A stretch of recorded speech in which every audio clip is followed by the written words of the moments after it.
5, 2.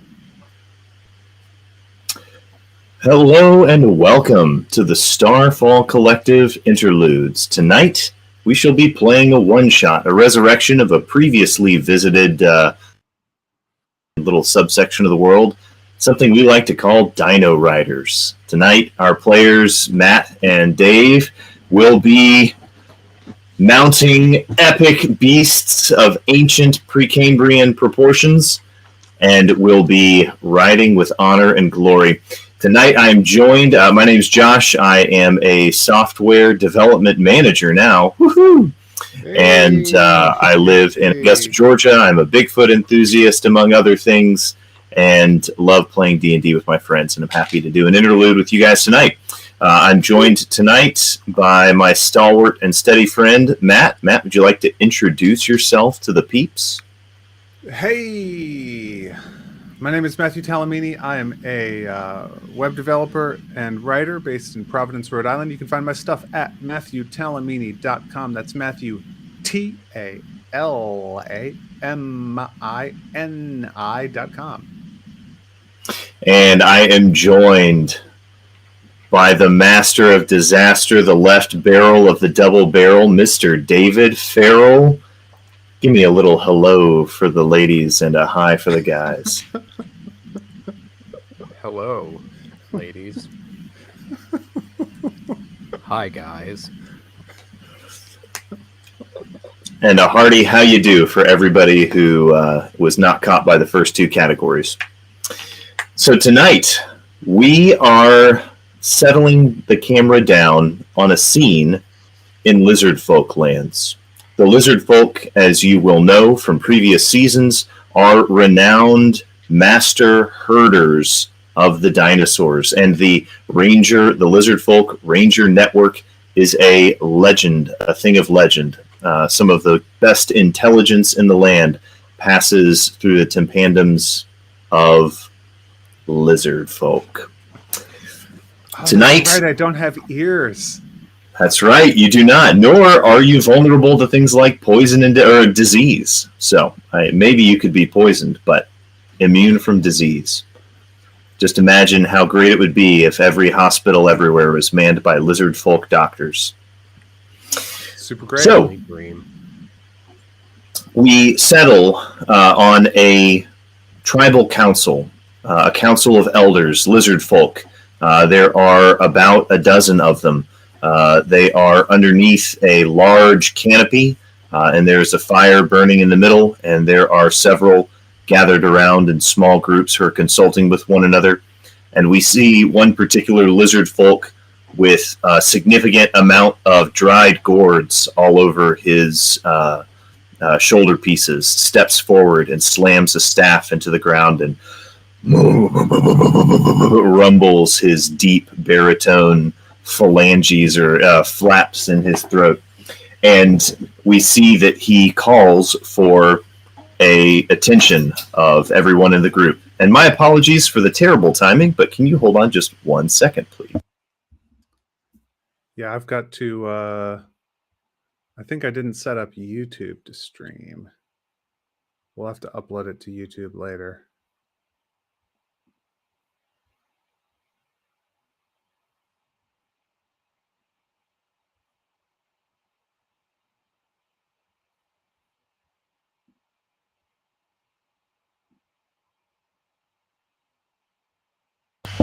I don't know if anybody has seen the incredible Star Trek documentary where they're filming and interviewing a young man who's responsible for an entire local chapter of Star Trek fandom.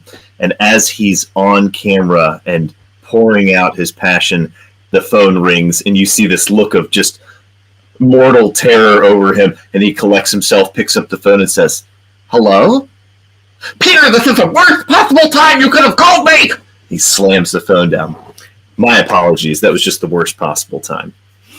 So, we see an elder of the lizard folk with a number of dried gourds hanging off his pauldrons step forward out of a group, slam his staff down into the ground, give a guttural tremble from his deep within his chest and throat, and says, "We must address the intelligence that has come to us.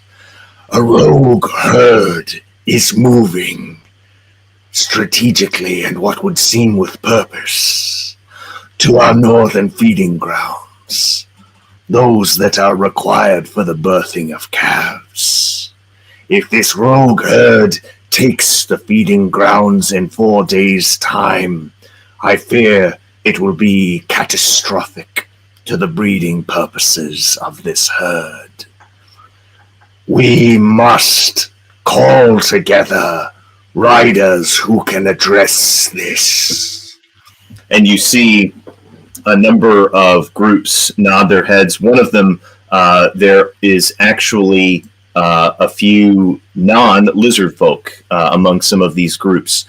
In one of them, you see a somewhat squat human who's wearing a rather fancy religious hat. In one group, there is a towering 7-foot-tall Goliath who is covered in very Maori-esque or Polynesian tattoos. You see a dark-skinned, almond-eyed female elf who is covered in mold and mushrooms and all sorts of fungal growths. There is a Aarakocra in one group. He is covered in resilient and resplendent plumes. And over in a corner, we see a hulking bugbear playing around with a axe that seems to glitter, and you hear an angry buzz coming from it. And in another group, we see some magical ilk lizard folk, and among them is one who is covered in a very unique affectation. Matt, tell us, what is it that your character is covered in? So, lizard folk, I think, usually don't wear too much clothes. My character is fairly large, but not like muscular large. Like he's sort of round shaped and big, kind of a fat guy. And his scales, probably like 200 of them all over his body, are pierced, and hanging from the piercings are little chains, and hanging from the chains are little circular bells, like sleigh bells, or like little bronze or brass bells. That every time he moves, there's just a chorus of light tinkling, ching, ching, ching. Anytime he makes any motion at all. So you've got permanent advantage on performance checks and permanent disadvantage on stealth. I don't know about performance checks, maybe. Well, there are a number of things that bells would help you do. As those situations come up, we will help you with that. But the elder looks around and says, "There are many great warriors among us, many mighty riders of great renown. Unfortunately, none of you have the experience of a true-born lizard folk rider that would be necessary to lead this effort. Though you," and he points over at your character, Matt, "the bells speak." But he says it in lizard folk. What do you have an idea for what that sounds like in lizard folk? I mean, the lizard folk, the bells speak is a translation into common of lizard folk name, which are difficult for native common speakers to understand very well. It's like 2 pages of text if you were to read his entire name out loud. And good to see the tradition being maintained. Do it. It's the bells speak, followed by just a list Viewers of want to hear his name. the different things that the bells say. So it's like the bells, his real name would be something like, "The bells speak of the doings of the devils in the hells below, and the bells speak of the orbits of the celestial bodies in the heavens above, and the things that they say to one another in the infinite darkness. And the bells speak of the tracks of the fishes in the depths of the sea and the many things that they eat and are eaten by. And the bells speak of the paths of the worms and the songs that they play deep in the earth, where life begins and ends. And the bells speak, and it's like, it's longer. It's just like, but it covers, every at the end, it sort of runs out of earth, sea, air. There's part about birds in there for the air. It starts going into like the elemental planes, like what the bells are saying about the elemental plane of fire, and what the bells are saying about Olympus, the home of the gods, and what the bells are saying about Mechanus, the great mechanical city of the unliving constructs. And just, it's real long, and it covers all of known cosmology. So that's interesting. So your name is actually a bit of a CV business card that you carry around with you. By the time someone says your name, they know what you've studied, right? Oh yeah. Very cool. So this elder turns and points at you, the bells speak, and says, But the bells speak, and his chapter have been studying the things of the stars for many generations. Unfortunately, we have recently read the stars and learned a name that can be called and heard once again.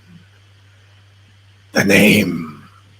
And he says a name. Dave, what name does he begin to chant? Was it Karaak?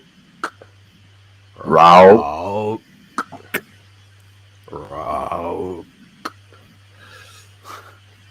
And as he begins to call Rao, everybody else in the group begins to obey and conform and emulate. And soon, in this chorus of slight syncopation, you hear some start and end a little bit later, and so the sound is kind of artificially beginning and ending with this swelling rhythmic tone. Rock. And every time they say "Rauk" and they end, and there's that little space, the bell brings his two arms together in a big sort of full arm clap, like Nice. "Rauk, Rao. Rauk." The elder walks over to another of the wizards in your group, the bells speak, and he takes from him a spear, a black, gleaming spear with a spike of a material that you do not recognize. Roll me an Arcana check. Oh, not bad at Arcana. I am today. 3 + 5 is 8. It is shiny. We see this fellow wizard from your party step forward and offer up this black, mahogany polished spear with a gleaming spike of some very exotic arcane material on top. And he walks to the fire, and he begins to, with the butt of the spear, inscribe these runes of very harsh, angular, simple design. And you do not recognize them as lizard folk runes. Make me another Arcana check, and let's see if you can pull up on the stick here. Not too much better. That's going to be 11. You recognize the invocation of a hunting ritual. As the elder scrawls these and calls rock, he begins chanting another litany of lizard folk words that kind of swell in and out between the rocks.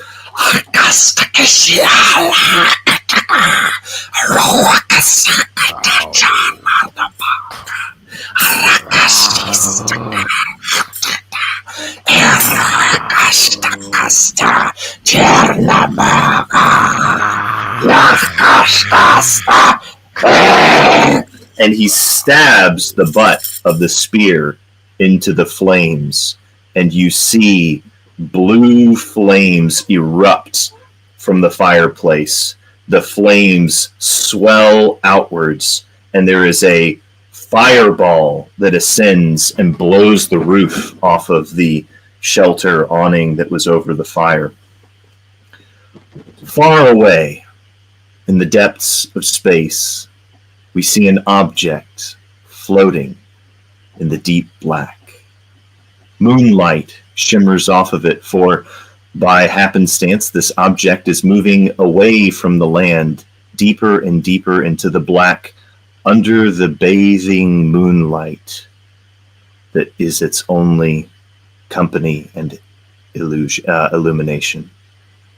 This object floats through space, thinking, pondering, roiling inside, though it seems quite still. As we get closer, we see something with wings tucked in, almost in a fetal position, an immense Quetzalcoatlus, even bigger than the biggest adult bull male Quetzalcoatlus, with strange lizard-like features that adorn and exaggerate its head and its neck, its wings. We see not just avian reptilian scales, but lizard-like scales on its body. Withered, tired, impossibly emaciated, and yet, if you were to place your ear to its chest, you would still hear a beat, for a strange and profound lycanthropy sustains the metabolic life of this creature. As it sails through the deep black, it thinks thoughts to itself, obsessively, sporadically, obsessively. We are Broken. So hungry. We see, go ahead, what sorts of thoughts are pouring through the head of this poor, emaciated, and unmercifully undying Quetzalcoatlus? What is it we want? So very hungry. You have an image of a impossibly large man appearing before you, and he holds out a stake, and he holds it over you the way that you would hold it over an infant velociraptor that you're training to do a lunge technique. And what do you feel when you see this man offering you food in exchange for servitude? The Quetzalcoatlus, it's sort of, its eyes kind of roll around in its head, like it's not exactly focusing on it, and says, "That is not what we want." As you float through deep, black, empty space, What is it we want? I don't remember. you dream one more time. These dreams of beginning farther and farther apart. Your brain doesn't seem to have the energy to show you escapes into your own mind with quite the fortitude that it did earlier on in your impossibly empty journey to nowhere. But you dream about the wind blowing over your scales as you used to ride on the Quetzalcoatlus, or you used to ride on the back of one of the great dinosaurs. And as you dream of this wind blowing over your face, you awake because something happened for the first time that you can remember in a decade, a century, a millennium. You have no way of categorizing the passage of time. But a stone bounces off of your face, and as you open your eyes, you see a faint yellow ambient glow. It's as though you're passing through water that is a gas that is not wet. You see this golden energy swirling around you as it passes you. Can I grab the stone? Yeah. Make me a dexterity saving throw with, or make me a dexterity check with disadvantage. Yeah. Here we go. I got a 7. A 7. Yeah. Your arm rigidly jerks. Make me a Constitution saving throw. Ouch.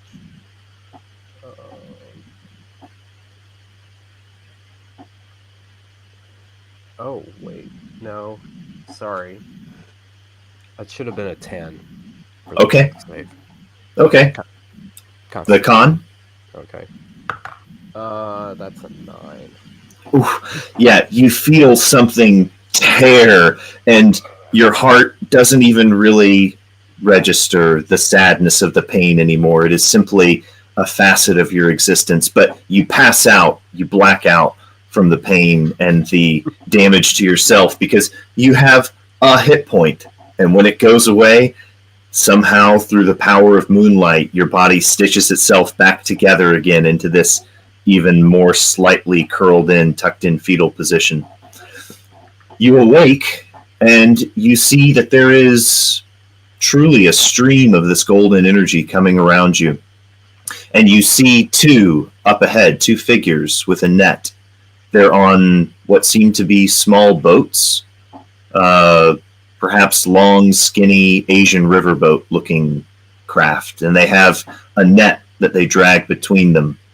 They're separated by hundreds and hundreds of feet.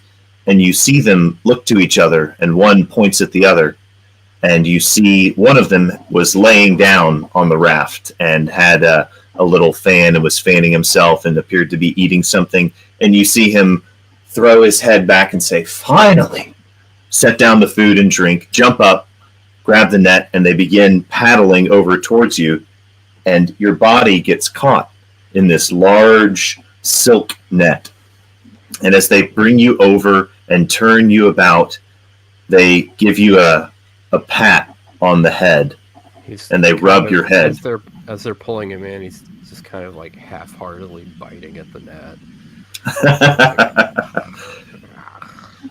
The one that was eating looks at the other, the short squat. So go ahead. Yeah, go on. The short squat one looks at the tall skinny one that seems to be a bit more in charge maybe, and he says, "Do you think we should give him some food or something? I mean, I don't think he's eaten in 57, 58 years." And the taller one says, "Hungry." "He doesn't need food where he's going. Don't worry. He'll take care of it." And they turn and they push this giant Quetzalcoatlus that can barely move its own body off in a particular direction, down what looks to be a black, roiling sheet of cloud-like vapor. And as he goes down, we see him pick up speed, moving away from the two of them. And they look at each other and say, "Let's hope it works." Tashash, as you fall, you begin to get knocked off and bounce off of these first rocks, then boulders, until finally you crash and thud into a boulder about maybe 10 times your mass. And it's covered in these very ethereal vine-like tendrils, this plant that seems to only astrally be present. The tendrils gently wrap around you, not in a predatory way, but you feel yourself kind of stuck to the rock, so at least you're not floating away anytime soon. Make me another Constitution saving throw. Natural 20. Yes. You slam into the rock, and this time it hurts. Your body aches. You just experienced organ damage, and you just through sheer will. No! And when you say that, when you say no, and you maintain your consciousness, you see a figure coming from around the rock, a predatory figure, a hunter, a bipedal figure, tall and lean, but with black, somewhat form-fitting, somewhat loose robes and pieces of cloth wrapped around his body, and you see he has a spear. Can I change Yeah. back into lizard form? You can try. Make me a, let's call it a wisdom check.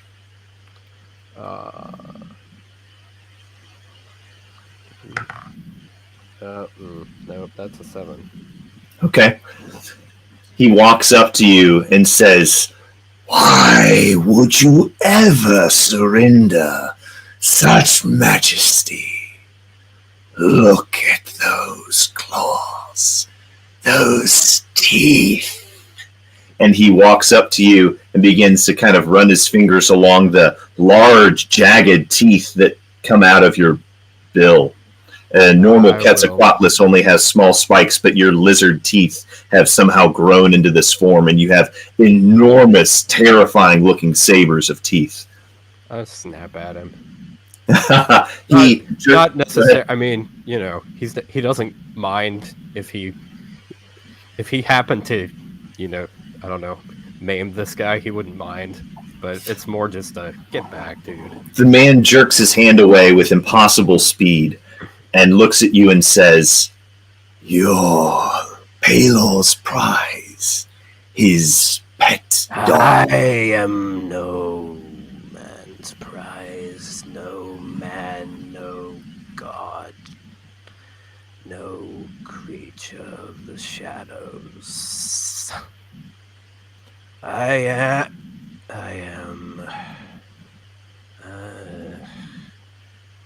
And he trails off and looks kind of lost. A hunter, surely, if nothing else. Yeah. A hunter, relentless. That is what I was a long time ago.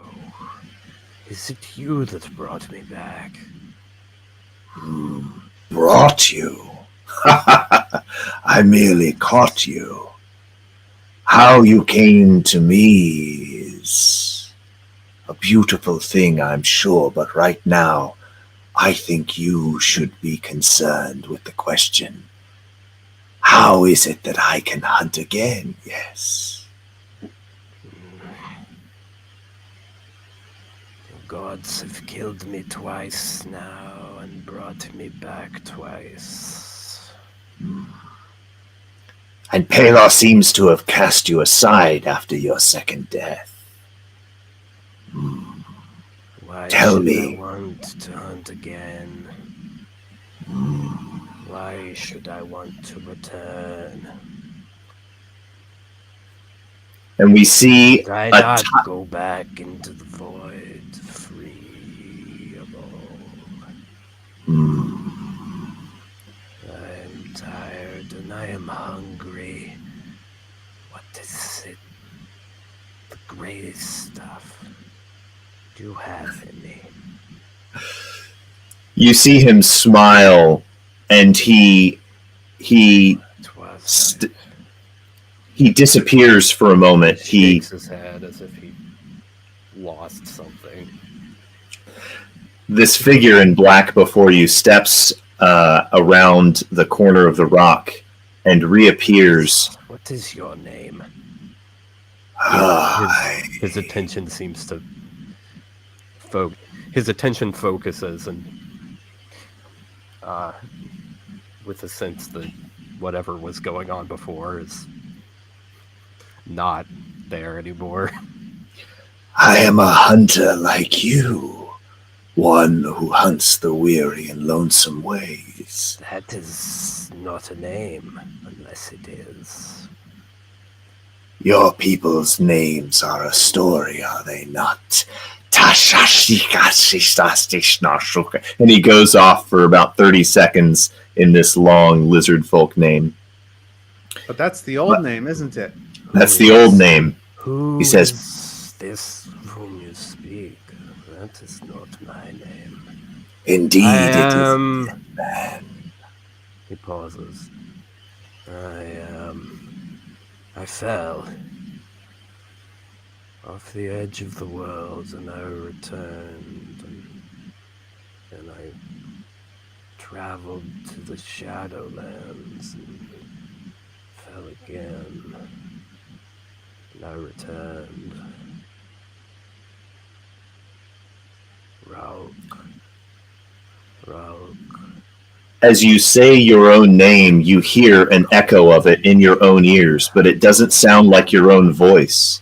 It sounds like you're faintly hearing an entire chorus of your own people speaking your name. And this figure, he takes... Go ahead. Rauk. That will do for now. You mutter this to yourself as you see him appear before you with a large animal. It is an elk, a great elk, a dire elk. It weighs 900, 1,200 pounds. And you see him take this creature by the antler. It's still struggling. And he stabs his spear up into the heart of it. And then you see him kind of move the sword, and it becomes a 2-foot-long dagger. And he just slits open the belly and the insides of this elk, reaches in, pulls out everything, and you see him splay out his hands like this, and an enormous table appears before him, and he drops the body, and he begins to butcher this meat just impossibly quickly and beautifully. And then you see over here a large bubbling pot of what appears to be thick, chunky, savory, delicious gravy. And you see him take this large side of an elk, and a bonfire appears before him, and he just lays the side of an elk on the coals, pours the gravy onto the body, and he points at you and says, "If you wish to feast, you must hunt." Make me a Constitution saving throw to see if you can resist the smell and the aroma, the sight of cooking meat and gravy. I got a 17. I love it. The dice do not lie. Karaok, you stand there and you see an offer. I can. You have full control of your faculties. You see, yet again, there is this divine being that is proposing something to you, for you, and you have a choice to make. And it will not be made by your belly. Okay, he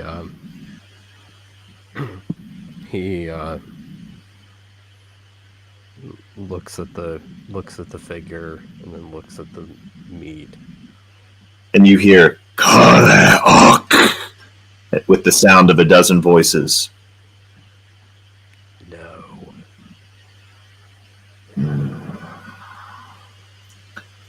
No. No to the thing you desire most. To feed. To hunt. To be free. You know nothing of what I desire. Leave me be. I want no part of this. Your story has been told. He begins to walk away. Not really. I don't know where he's walking. He's just leaving. Yeah, you walk away, and as you walk around this boulder thing, and you realize that you're walking up to this fire with meat on it and gravy poured over the meat, and you see him standing there laughing. Walks past it, just keeps going. Make me another Constitution saving throw. As you walk by this meat, the smell of the meat is growing. It's been burning. The gravy is beginning to render a little bit on the edges of the meat in the fire. Mr. DM. Yes. I have an idea. Please. I think that Karaok's curse could be removed by a use of the spell Greater Restoration, which a powerful cleric only would be able to cast. Interesting. Interesting. So, that's, you are pacing around the island, Karaak. You are in this giant, shambling Quetzalcoatlus form on all fours, walking somewhere between the giraffe and the gorilla, is what your gait looks like. And as you shamble past the meat, it becomes harder and harder and harder to resist the smell of cooking meat and gravy. We see around the fire that the elder has this staff, the elder of this group of lizard folk who are convening and trying to address this threat. You see that he has stabbed the butt of this spear into the flames, and you see him look around at the others, and he says, Brothers, I burn! Where is he? The bells speak. Roll me an Arcana check, please. Before that, we need to do one. We need to do one thing, because I'm a divination wizard. And you need to set up your rolls for the day. So at the beginning of each day, I get to roll 2 d20s. Nice. So I'm just going to go ahead and roll those now and say what they are on the record. The one who trades wheel and woe like this is great. chips. One of them I rolled an 18, and the other one I rolled a 4. Oh, so that's ideal. The only way it could be better is a 20 and a 1. That's right. That's pretty darn close. That's a win. Now you have the opportunity to roll your Arcana check. All right. Here comes another Arcana check. Just as bad as before, 8. An 8? You see this enormous spectral figure begins to move through the edge of the crowd, and you see many scream and jump out of the way, and you see one is boom, slammed by it, and it goes flying, and you see him whack hit his head on a stone, and he's bleeding and dazed, and a couple of others run over to him to attend to him. You don't know what's going on, but you recognize that something's going wrong with this ritual. He's burning, and this thing is here. I start to slowly back away. Okay. And as I back away, I gesture to my. I have a bat familiar perched on one shoulder. And I send my bat familiar out to go and circle the situation, whatever it is that's going on over there.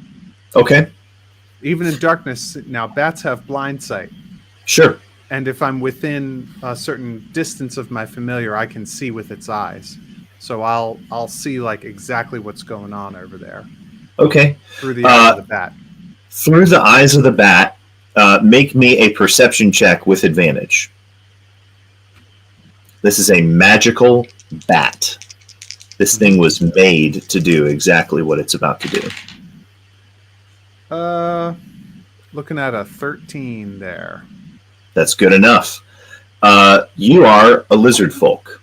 You have grown up with over a dozen species of dinosaurs, and you know them well.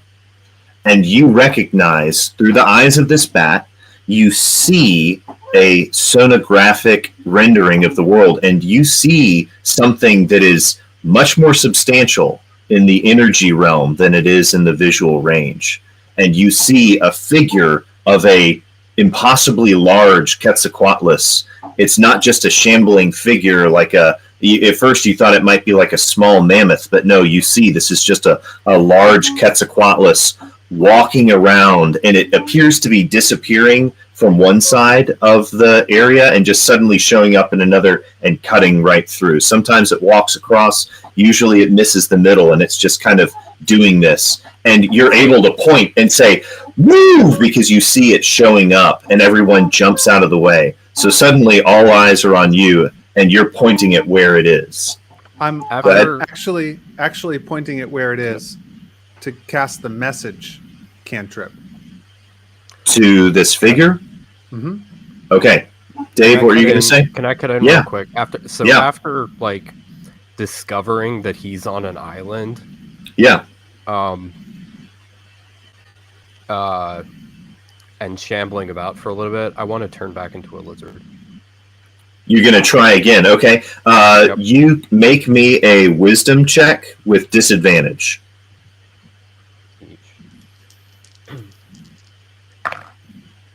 Well, that's a 3. A 3. Yeah. Okay. Matt, now that you, the bells speak. I keep on wanting to say he who speaks with bells. The bells speak. Mm-hmm. You see this figure stop.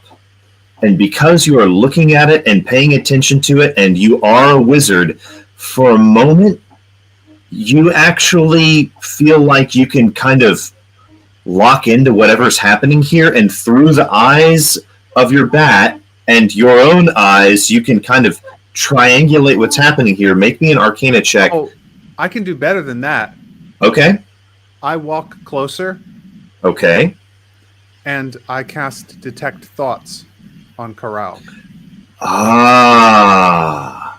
This figure before you, you hear them faintly as though echoing out of a tin can into a large drain pipe, and then that faint sound coming So out the end. I initially learned the surface thoughts, Yeah.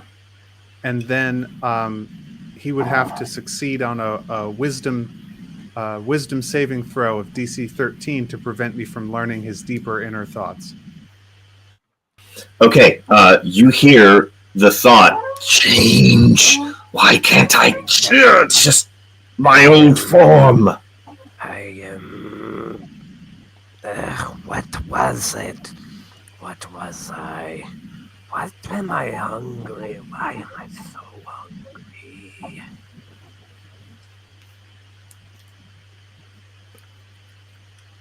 And How long has the sun stood still? I am hungry. I am very hungry. No, I will not. I will not eat the black one's feast. and Not Kara. for any price. So it's at this Will not point. do it. yeah, Karaak, you need to make me a wisdom check to see whether or not. By my hand, But also, I will not bargain with him. after He leaves Uh, it unguarded. that action, there's a cantrip that comes If I in, eat it, Okay, and Karauk hears the the sound deeper of, thoughts. No, Karauk hears the sound before he makes the what is wisdom the saving word? throw. What is the word? Okay. What is it called? What He is it hears called? the What voice is it of the called? bells What is it speak. called? What is it called? In his mind, and he says, What is it called? Karauk, Rauk. the traveling Rauk. one. Rauk. What is it? What is it What called? is it What- you desire? What did they call it? I can't remember.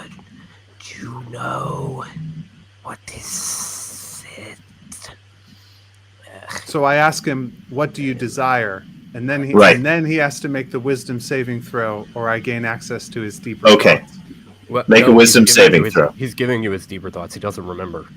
Okay, yeah. His mind, he just doesn't have walls. Like, normally with a mind, you'd have to get over a wall. You walk through some cobwebs. It is impossibly weak and fragmented, But and where there what should you- be a wall, there's just a broken down door frame, and you walk through it.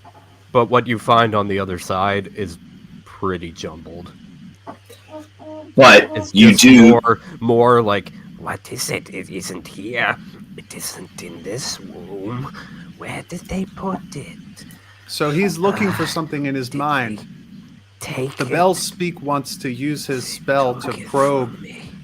in his mind for what Yes. that is that he himself It is looking is for, to assist him So to find the thing that the word or the concept that he's searching for in his own mind. Perhaps All right. we should Make me a perception check with advantage, with any bonuses you get to perception or anything like that. It's just +3 to perception. Okay, Are you sure but you're this doing it isn't with insight? advantage. Insight's also +3 for me, so. Emotional state is usually insight. Perception is what you can actually see and hear. Yeah, so it'll work either way. It'll You work tell either me, way. would you rather do insight? It's only a 13. That's enough. You Can I resist it? you can, but you, Tashash, you find make yourself looking at a door, and you know that what you're looking for is in that door, and you hear bells chiming. You hear, you see these brass bells jingling around this door frame. He looks at the door, kind of confused. We do not want bells. This is not what we want. And you hear the voice of the Bells Speak say, "Inside." And you already know what's on the other side of the door. It's what you're looking for. It's that answer to that Okay. memory that you've been saying over and over and over again. All right, I'll open the door then. What does Karaak see in this room? He sees a bowl of gravy. Oh, The bell You see turns to the others and says quickly, this Prepare gravy for our guest. Gravy, buckets of gravy, tureens and pots of it. Quickly. You see there is a catered meal that the entire council just got. And you can see that there is, in fact, on the table down there, a huge tureen of chunky lizard folk gravy. Can I paint a scene? Please. You see, Rauk, there's a conga line of nude lizard folk bearing large brass tureens above their heads, just dancing back and forth of And bubbling, this is what he sees in juicy the room. gravy. And as each one reaches where you lie, they tip it slowly onto you. And then when that tureen is empty, they scurry back. They scurry back to the giant pot bubbling over the fire to scoop up more, and the next one begins pouring. Rog just sits there with this stupid grin on his face, like it's like a dog getting like sitting under a I don't know, like sitting under under a fire hydrant or something. It's just like So Karaak, after a few moments though, he kind of snaps back up and stands, and I want to turn around and like refocus back on the island and the dude. I want to find that again. Yeah, I mean, you turn around and you walk for seconds, and you see that light up ahead. He turns towards the figure and just laughs at him. You see the other one gives you this kind of wide-eyed, dangerous look, and he's assessing you, and you can see him considering, is he mocking me? And do I have to kill him for that? But then you see his eye twitch, and he has an equally crazy laugh, and he laughs with you. Rog's eye flicks, and kind of sensing that, and he says, "Do it."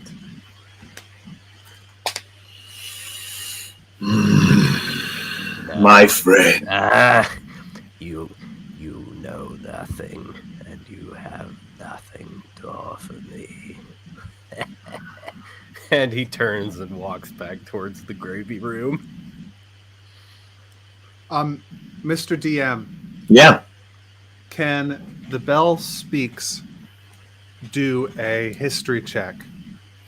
you And can. what I want to know is whether my character, so I know because we're playing in a world that I helped to create, that that Raok's lycanthropy was intended as a gift for the lizard folk, Right. and that Raok himself turned away from that path. Mm-hmm. I want to see whether my character knows the secret lore. It should be a high DC. There's probably secret lore somewhere that says the gods tried to give a gift to the lizard folk that would allow us to turn into dinosaurs lycanthropically. Okay. And This gave is it not to going to Ratlock. be. This is not going to be a history check. This is going to be an insight check. You have his memories to rummage through. You are now in a mind palace, and you can begin calling these memories up and observing them. In the meantime, hang on one sec. I just have to narrate one little thing. The camera turns over, and we see in the center of the fire, in the material plane, the elder with the gourds on his shoulders, and you see some of them have split and cracked and popped open, and a lot of his clothing has burned up. But you see that there is a priest kneeling before him, and there's just a continuous stream of green flowing ambient energy going into this guy, and you see that it's coming from this small spirit being that's just hovering before him, and there's another one kneeled on the other side. So this guy is, for now at least, he seems to be burning up, but it seems to be at a very, very slow pace, and you see him just he is clearly in a phenomenal amount of pain and is being healed as he's being burned, but he's able to do this for a little while longer. The bells speak.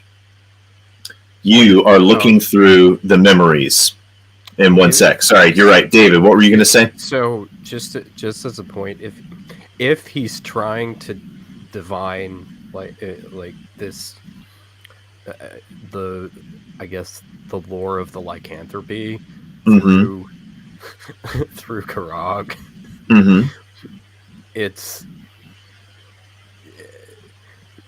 he's going to get a very inaccurate picture. Karag. Sure. Yeah. That's fair. What actually happened. Right. So he's going to see your memories, right? Yeah. So the bells speak. What memories or what topics are you looking for?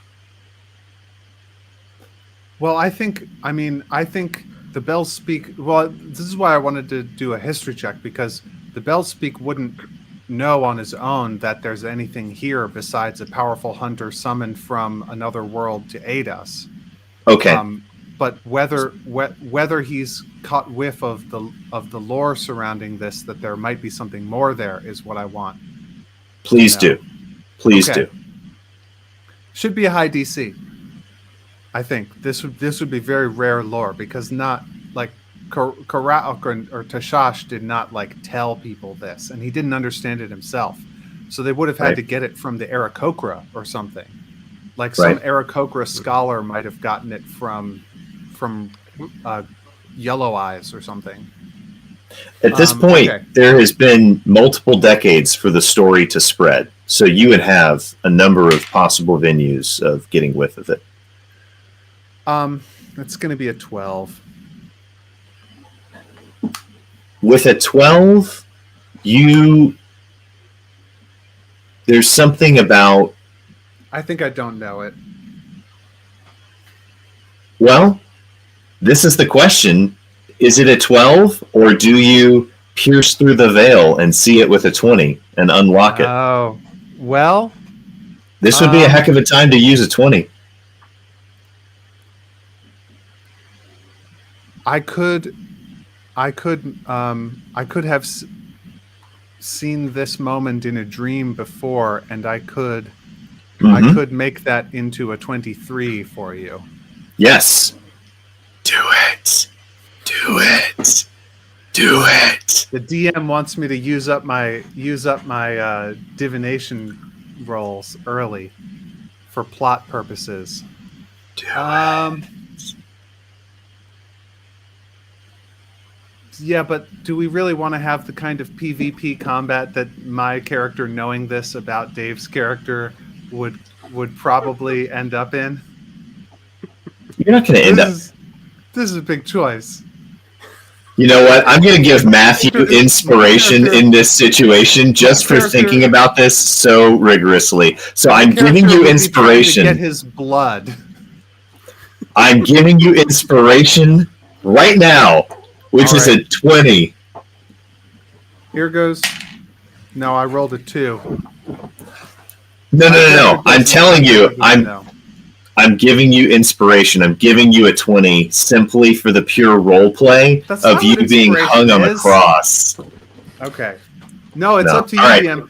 Actually, So I mean, with you're the telling the 12. story. All right. You can just say That's okay. say that my character knows this. That can be Yeah. part of the backstory. Now I'll tell you, with a 12, you heard a story from a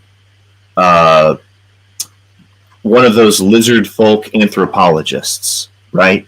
Someone who heard about a lizard folk, and there were also Quetzalcoatlus flying around, right? And there were crazy things happening, right? So you make this connection between the stories about Tashash / Gravy and this Quetzalcoatlus being there at the same time, and you make a connection, right? And it's enough. It's just a nucleus. So he would. So in that sense, he would get the. Like he would know about the lizard ranger, Tashash, that was sent to the Cloudy Sea, and sort of make the connection between that range. There's some connection between that and this Rauik figure that I'm seeing in my vision now. Right. And so this is what happens, Possibly Matt. even, I don't know, like, has he possibly even figure out that they're the same person? This is what's happening, right? You're in this kind of weird echo chamber with his mind, and you pull up this thought of a lizard folk and a Quetzalcoatlus, and you just hold up that idea of Quetzalcoatlus, and it just catches. You start to see these fragmented images bouncing around, and you begin to pull at these images, and you pull down this image of you see this yourself. There's a very Quetzalcoatlus brief before you. moment where, like, you see yourself standing on the bow of a ship, just over the clouds. It's dark night, and then you jump over the edge. Yeah, make me a wisdom And saving throw. You see yourself falling. You're falling. And Right, because you're in the mind of a crazy person, and it's getting something difficult to save is yourself going- from the fear. You see yourself talking to yourself, but then yourself is a very small lizard.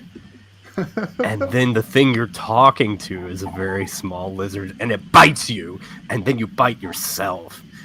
And then you're sitting on a very large table talking to a very large man. Very large. Like, you're really small and he's really big. Like he's the size of one of the really big trees in the forest, and you're like the size of a mouse. It's Not the really like- big trees. really yeah. the really big trees. Really big. The really big trees have cities in them. Yeah. That big. He's that okay. big. All right, so you have all of these wisdom thoughts. Out of That one wisdom of those saving throw is trees, gonna be a it has dirty 20. just 100 Okay. arms. All right, so you go through this Things start to moment. really go sideways at this point. You go through this moment where you jump off the ship and you fly, and the fear causes this flutter of panic in you, and the memory starts to unravel, and it starts just going like it's trees. You're seeing stuff about trees, and it's like and weird. There's and a then you hole just in the trees, and there's the giant mouth with lots of teeth, and you fall through the hole in the giant mouth, and you land on a stone, and there's a hole in the stone, and you're going down a well, and then everything is around you is green, and it's green, and you're following somebody, you're following someone all the way down, and then there's nothing. There's nothing. And so you like intentionally ride this thought down to this quiet place like a surfer on a wave riding it to the beach. Nothing there. And you realize you are in the mind of the warrior who was lost to your people many, many decades ago. You don't know where he is, but you've seen a ranger who comes back from the field. Suddenly, you're very hungry. Off. now here's the thing. Us divination wizards, and particularly the Bells Speak, who is a cosmologist at heart and is something of a psychonaut, and has been to many places on the astral sea, knows how to come back from things like this. And the way it works is, you've got these bells. There are bells on you. Your real body, bells on it. Just follow the sound of the bells back. And he just floats toward the bells. You go just back. Follows them back. Suddenly, there's something is grabbing at you. Something is grabbing at you. It's big. Okay. He got a 20. It's grabbing at you, but you shake the bells. You shake the bells. You run away. You flee. You get away from the god, but another god is grabbing at you. You shake the bells again. You shake them harder. You shake them harder. Right. So all these things happen around you, but they don't have the same kind of control over you that previous iterations of what was happening had. With that 20, you just Tilda Swinton fundamentally shift the effectiveness of power, untouched by what you're seeing around you. So anyway, I think this might be a good moment to, I don't know if we want to take a break here or if we're just going to keep powering through. All right, I think I know where we're going to break. All right. The bells speak. You realize that this person before you needs to be called home to dinner, right? How do you call someone home to dinner with like a dinner bell as a lizard folk? What does that look like? In this case, I'm going to bring over my mount. Okay. Who is a large triceratops named Goldie. Okay. And the biggest bells that I own, which are very magical, right, are two larger bells that are hanging from her horns. Nice, from the tips of her horns. From the tips of Goldie's horns. Well, not the very tips. You know, they want her to have her. We don't want to declaw Goldie. Oh no! The points are still there, but depending from maybe a 3 inches back from the tip of the horns. There are. Right. I mean, if you've got an enormous horn out like this, it's hanging off the belly of the most extended part, right? It's a good illustration. Yeah. Yeah. And the bells speak. Gets out. No, you know what? These have clappers in them. So he just slaps Goldie on the side of the neck, and she starts waving her head back and forth to ring the bells. Bing, bong, ba-bing, bong, ba-bing, bong. So as you do this, you invoke a very deep level of magic from this kind of school of magic that you study, and you effectively regenerate the ritual happening here. You know, it's a bit cheeky of you, but basically what you're doing is you are kind of overriding a significant portion of the kind of configured arcane arrangement here. You literally begin to take an existing ritual and recast it midway. And you are doing it around this dinner bell, this gravy that is being poured, and this meat that others have begun bringing and are piling up, and gravy is being poured on the meat. So make me an Arcana check, keeping in mind you still have your you still got your divination numbers. You haven't used those up. I don't know if he. Well, I mean, unless all of this, like seeing that he just did scrambled Rock to the point where he forgot what he was doing. Rock was going back to the gravy room, to the gravy house on the island. Yes, back to the gravy room. Like he's going there. Right.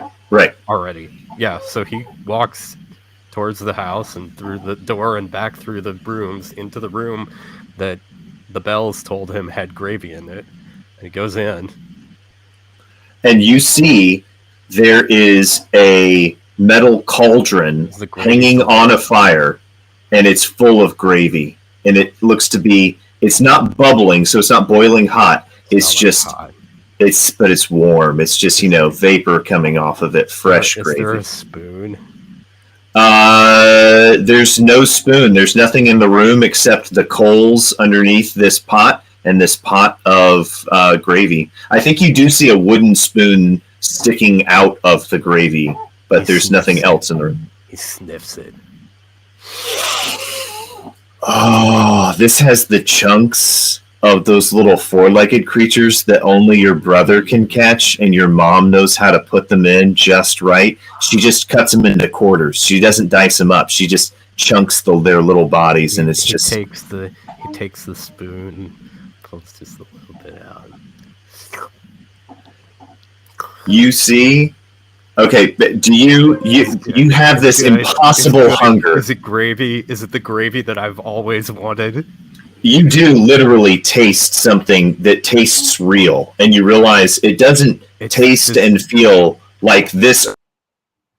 Everything around you has been like a dream, and you just actually tasted something in real life. In the cauldron of gravy, and nice. Eat.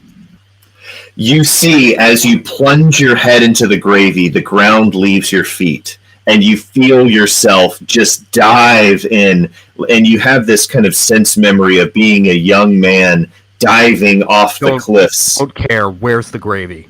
Is it? It's just the sensation of flying and diving into the water. Pay attention to any of the other stuff. I'm just eating gravy. You're like an eel in a river. You're just slurping in the gravy, and it's coming through you. It's just gravy. It's gravy. Everything is gravy. The bells speak. You give the command to Goldie, and she begins gong, gong, gong, gong, gong, gong, gong, gong, shaking her head, and this massive gonging happens, and you see in the center of the pile of gravy and meat and everything, this figure falls from the heavens and lands in this pile of meat and gravy and fire, and you see the fire and it shoots out sideways, and the flames stop completely, and you look over and you see the elder with the burned gourd pods on his shoulders and the burned, charred clothes all over his body. You see after a few seconds the last of his wounds close, and you see his body is covered in scars. Fortified by all the gravy I have eaten, I want to turn back into a lizard. Make me a Constitution check. I want to use with advantage of the gravy that I have been. Do it with advantage. That is a 16. Okay, so slight retcon. You see a Quetzalcoatlus fall from the sky. Well, as it is falling, you see it transform into a lizard folk, and this lizard folk, with the energy of a monk that does the monk version of Featherfall, where they have magic energy coming out of them that's slowing them. You see him kind of Luke Skywalker fall and descend on this pile of gravy and meat. The gravy floats up into the air and kind of hovers there for a bit. And then Splat. and then falls. The lizard kind of is like lands on its knees and then sort of like rocks back on its haunches and takes a big handful of gravy in it.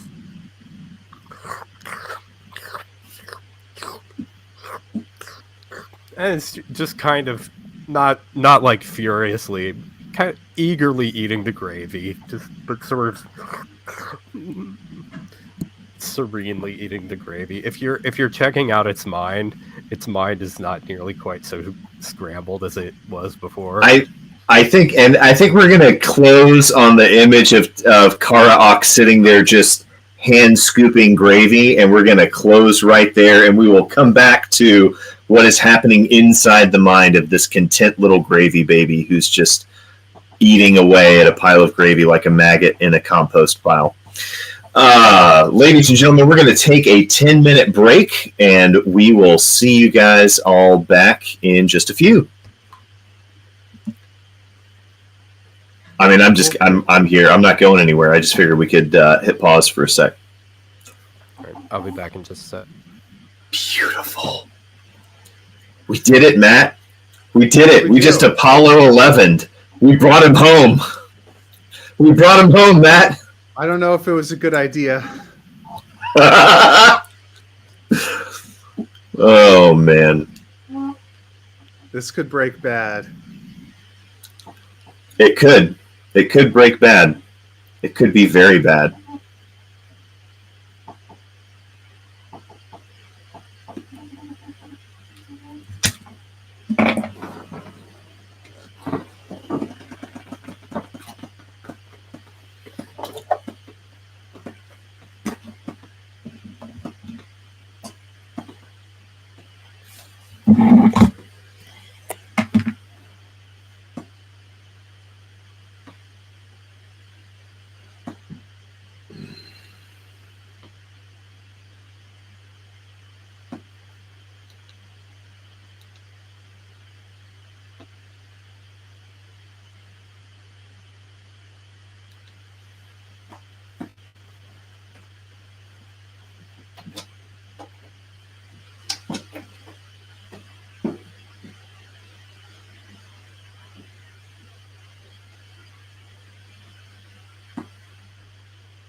All right.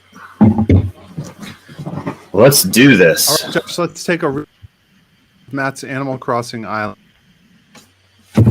Can we do it on the stream? We're on the stream right now. We never were off it. Nice. This is Forbidden Island. As you can see, it is surrounded by a moat. Nice. Hold on, let me I like walk the moat. I wish I... No, I don't. And this is because full I of would black get- roses, right?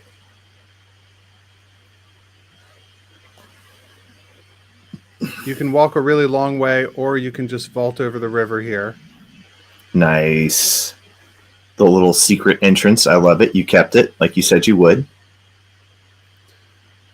To get up, there's ramps. Nice.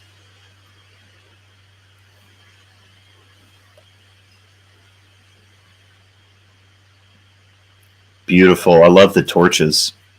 And then the Forbidden Altar and the Black Roses. Nice. And wait for it. If you go to the very northern point,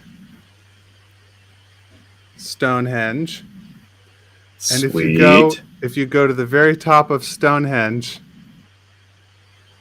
all my thingoids at the bottom looking up at me.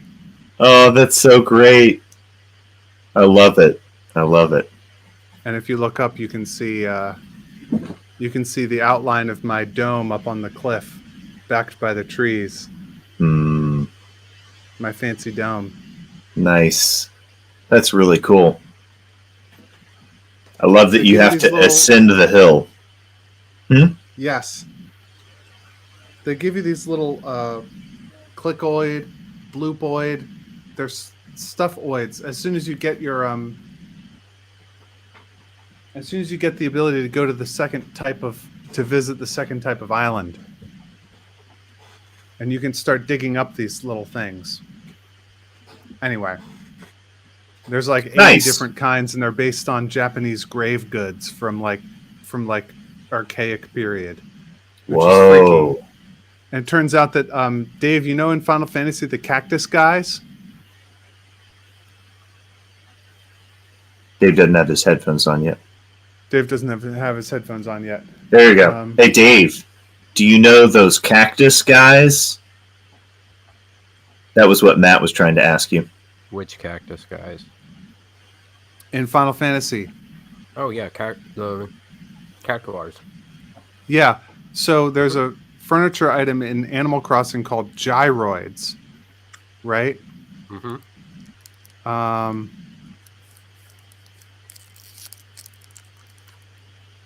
Those things are based on Haniwa. There are real world things called Haniwa, Mm-hmm. which are figures made for ritual use and buried with the dead as funerary objects during the Kofun period. And like they're little clay like things, and they have the same sort of style as. Anyway, it's obvious in retrospect, looking at the bloopoids or the clickoids or whatever they are in Animal Crossing, and the way they move and the way they're presented, that the Mhm. cactus guy in Final Fantasy is a Haniwa. Mhm. Interesting. Anyway, Welcome to the Starfall Collective subcast. Crazy about Kawaii. weird stuff from Japanese folklore that makes its way into video games and Americans don't understand. There you go. There's our working title. All right. Welcome back to part 2 of our Starfall Collective interlude, Dino Riders one-shots. Tonight, Gravy rides again. We come back to a scene of a smoldering but scarred and healed chief and a couple of healers by his feet. a number of people who have been carrying tureens of gravy and meat, and at this point you see that a bucket brigade has been formed, and they are just hand over hand passing up all of the food. And so as Gravy is sitting there slurping up the gravy, suddenly he begins to be showered with ribs and potatoes and yams and fish and steamed vegetables, and just all this food starts like splattering down around him. And the bells speak. You realize that you have completed a ritual that you should not have even been allowed to contemplate requesting to do until much later in your career. So congratulations, you have done a tremendous thing. What was it? You actually managed to fix a broken summoning ritual, and you and Goldie managed to facilitate the recasting of an invitation summoning teleportation spell. And you found something that Gravy was actually willing to engage with and move towards, and allow to act as a sort of a door or a portal, right? A way to open that portal. There has to be some deeper connection to something here on this world, something that brings them back. Kind of like how with a resurrection spell, the person has to be willing to leave the, astral plane or etheria or wherever. So you have managed to be a bit of a therapist, a bit of a midwife, a bit of a life coach, and a wizard all at the same time. I think he would notice that in this case, that the thing that brought Rock back was a very specific thing that, like as he's eating and all of this food is falling down around him, he's paying no attention to any of it except the gravy. He just keeps eating gravy. And eventually he's having to pick up food and lick the gravy off of it and toss it aside. And just toss it aside. And I think you would notice that, or you would realize that it wouldn't have worked if he hadn't found the very specific thing that he was looking for. He is fixated on that gravy, man. So everybody eventually, somebody goes, wait, stop! It's done. He's not even eating the food. Just stop! And the bucket brigade ceases, and everybody kind of begins saying, what's happening? Oh my God, did it work? Is he here? And eventually everybody starts to pick up the pace, and everybody's kind of standing around in a circle looking down at this lizard folk covered in gravy, licking himself of gravy. And what do they see? Did the bucket brigade stop? Yes. So there is no longer more food being dumped on you. He looks around. Where's... I'm hungry. Everybody kind of looks at each other and looks at all of the food around you, and someone says, I don't think any of us are going to... And you see this Goliath boom, step over and laughs. This one knows how to eat. And he reaches down and just starts grabbing fistfuls of food and gets down, sits down next to you, and starts shoveling food in his face. Do I notice the bucket brigade of gravy? You can see a tureen of gravy over there a few feet away. Walk over it and eat it. Okay, yeah. You go over, you grab another tureen of gravy, and you just begin tilting it up and just drinking out of it. It's basically about a 1 gallon thing of gravy. Yeah. He's going to do this for a while. Yeah, I think... And it's probably going to take them a couple hours before he pays attention to anything except the gravy. You see the bugbear come over, and he says, I guess I could take a bath after. And he just kind of belly flops into the middle of the food, and he just starts grabbing things and shoveling them into his face. So in about an hour, most of the food is actually gone, and you see a couple of very large creatures with very distended bellies belching loudly, and it's just you and everybody. And at this point, you see that somebody has a couple of times somebody has stepped forward to the crowd to say something to you because they're upset, and the same elder who's burned head to toe, or burned toe to chest, he says, Just leave him. All right. and he uses his authority and calls people back. Eventually, He calls for yeah. for a couple. I think that at some point during here, Karaok is going to need to make a. What's your passive perception? 14. You see a bat flying up to you.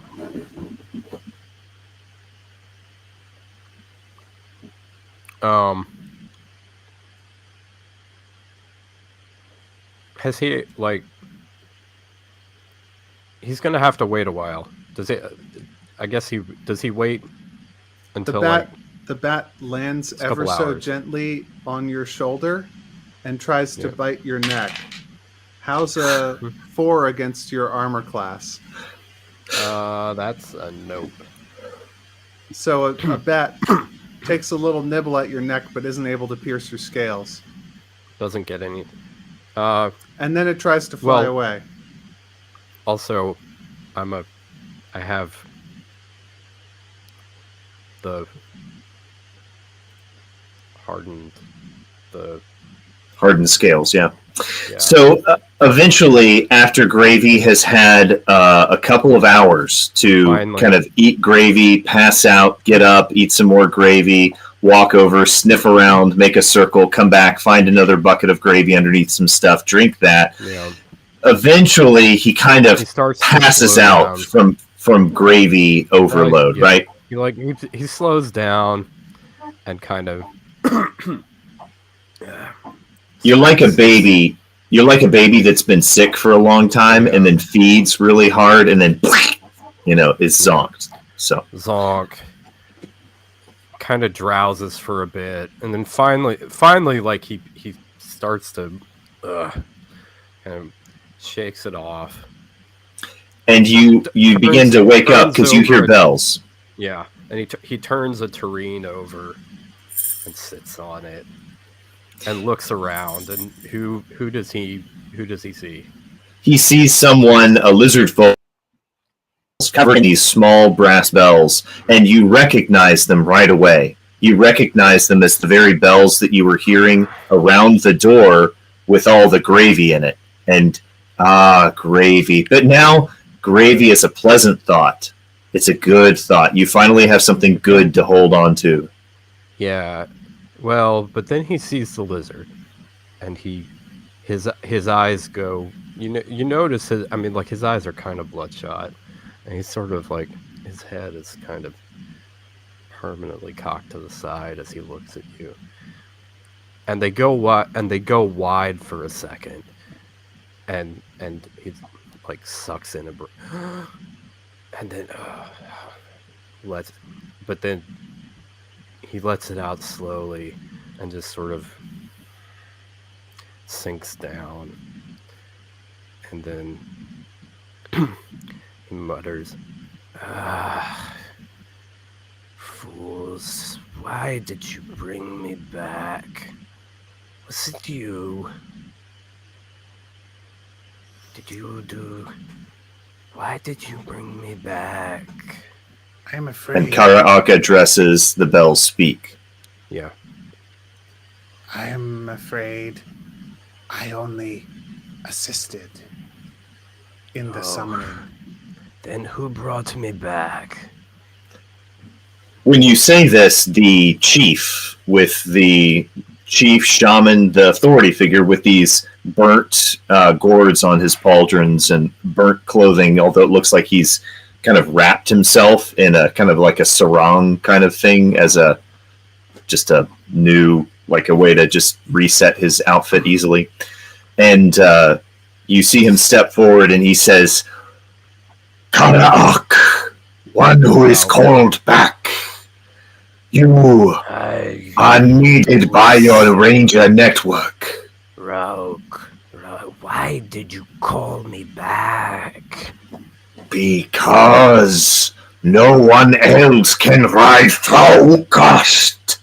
and he refers to the title of the matron dinosaur of your herd. You know that this one is the mother of the matron of your clan, and this is like the breeding matron.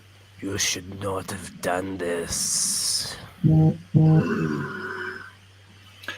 You will have the opportunity to take it up with the council as one who might be named High Elder. But until then, What? we have need of you. Why would you? This is foolishness. What is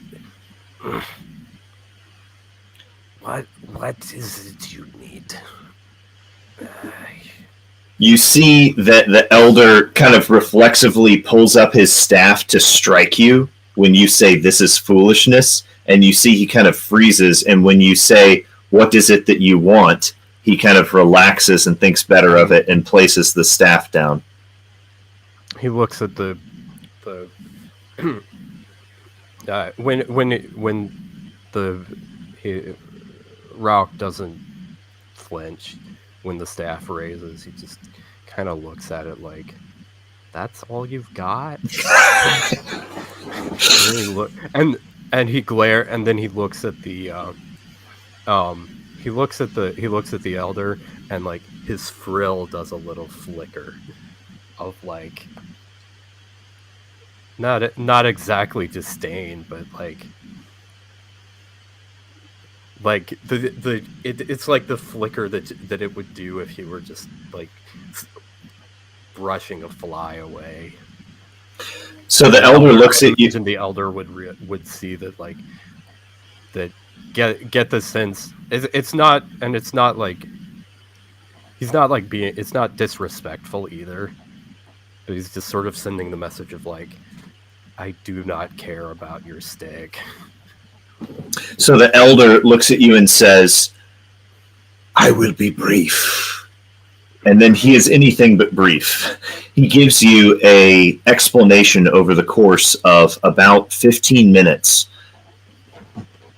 All of the plans that were being laid out by the high councils of the Rangers as they moved these herds in these directions and moved these super herds to this part of the land.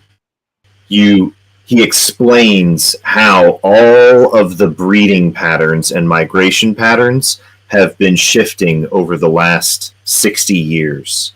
And he tells you and explains to you how the things that you were trying to do in your day that you remember have come to fruition. And there is now a lush jungle that is part of a very, very necessary set of movements that the herd goes through. And if you lose this jungle, you will lose the breeding part of the herd. After about 5 minutes, he stops paying attention. And he sits there for a while, and then he stands up, stretches, and says, I must go. I should not stay here. I should not even be here.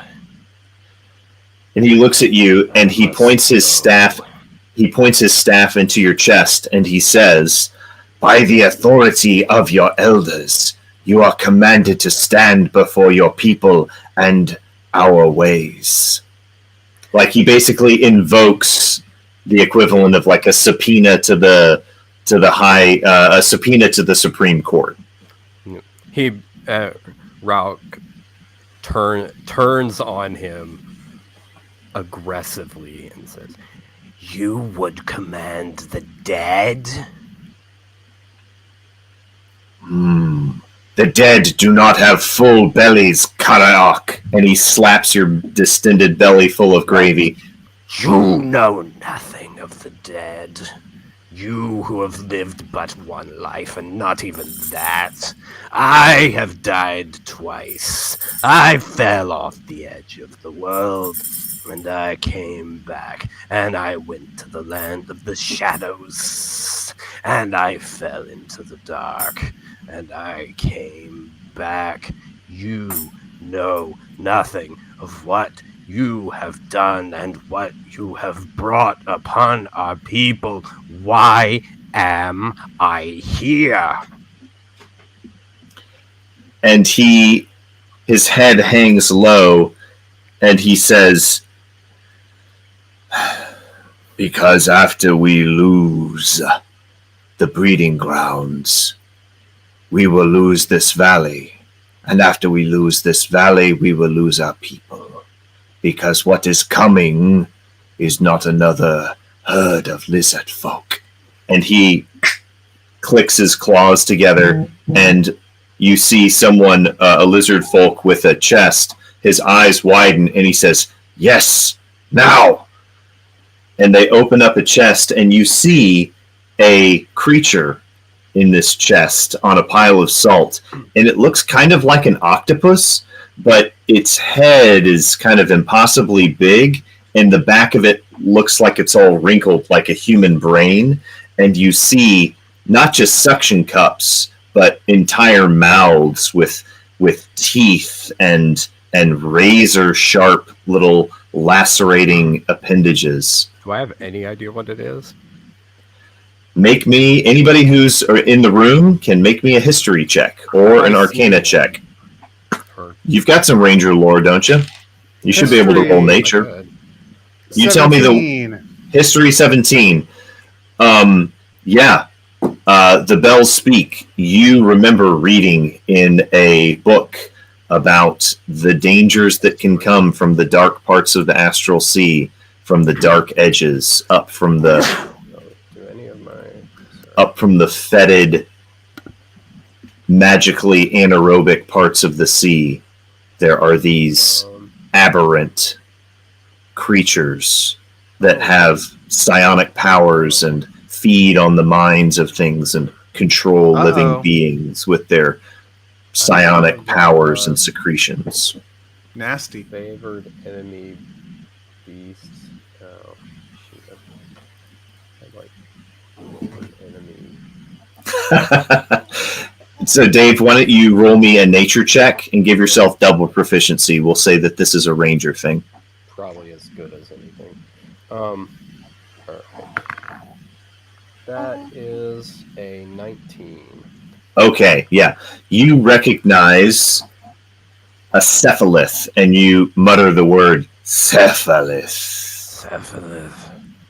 And as soon the bells speak, as soon as he says that, you remember. Oh, yes. That's the name of it that I was remembering. Yes. Where did I see them? I don't know. Where did you find that? That does not belong here. Did it fall from the sky? Did it fall from the sky? Are they dropping these on us now? What will they not do? And he clicks his claw again, and somebody brings a larger chest over that's about like 6 feet long and maybe 3 feet wide, but it's only maybe a couple of feet deep. But when they open it up, you can see a bed of salt, and you see a Quetzalcoatl head and neck. And the elder comes over to it and points at all of these lines that cover the head and the back of the neck. And you can see along these lines, there are all these punctured holes and lacerations. And you can see that the flesh around it is necrotic. And you can see a hole in the back of the head into the base of the skull. And he says, "This was taken from this poor creature." Rock. Stan looks at the thing and then.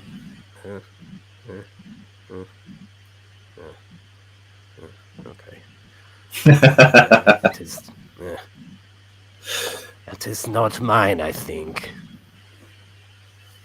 And the shaman elder looks at you very confused and looks back and says, "There is an entire herd possessed by, in control, under the control of these things. If that herd comes here and they infect our herd, they will have an even greater herd with which to infect others, and we will not be able to stop it."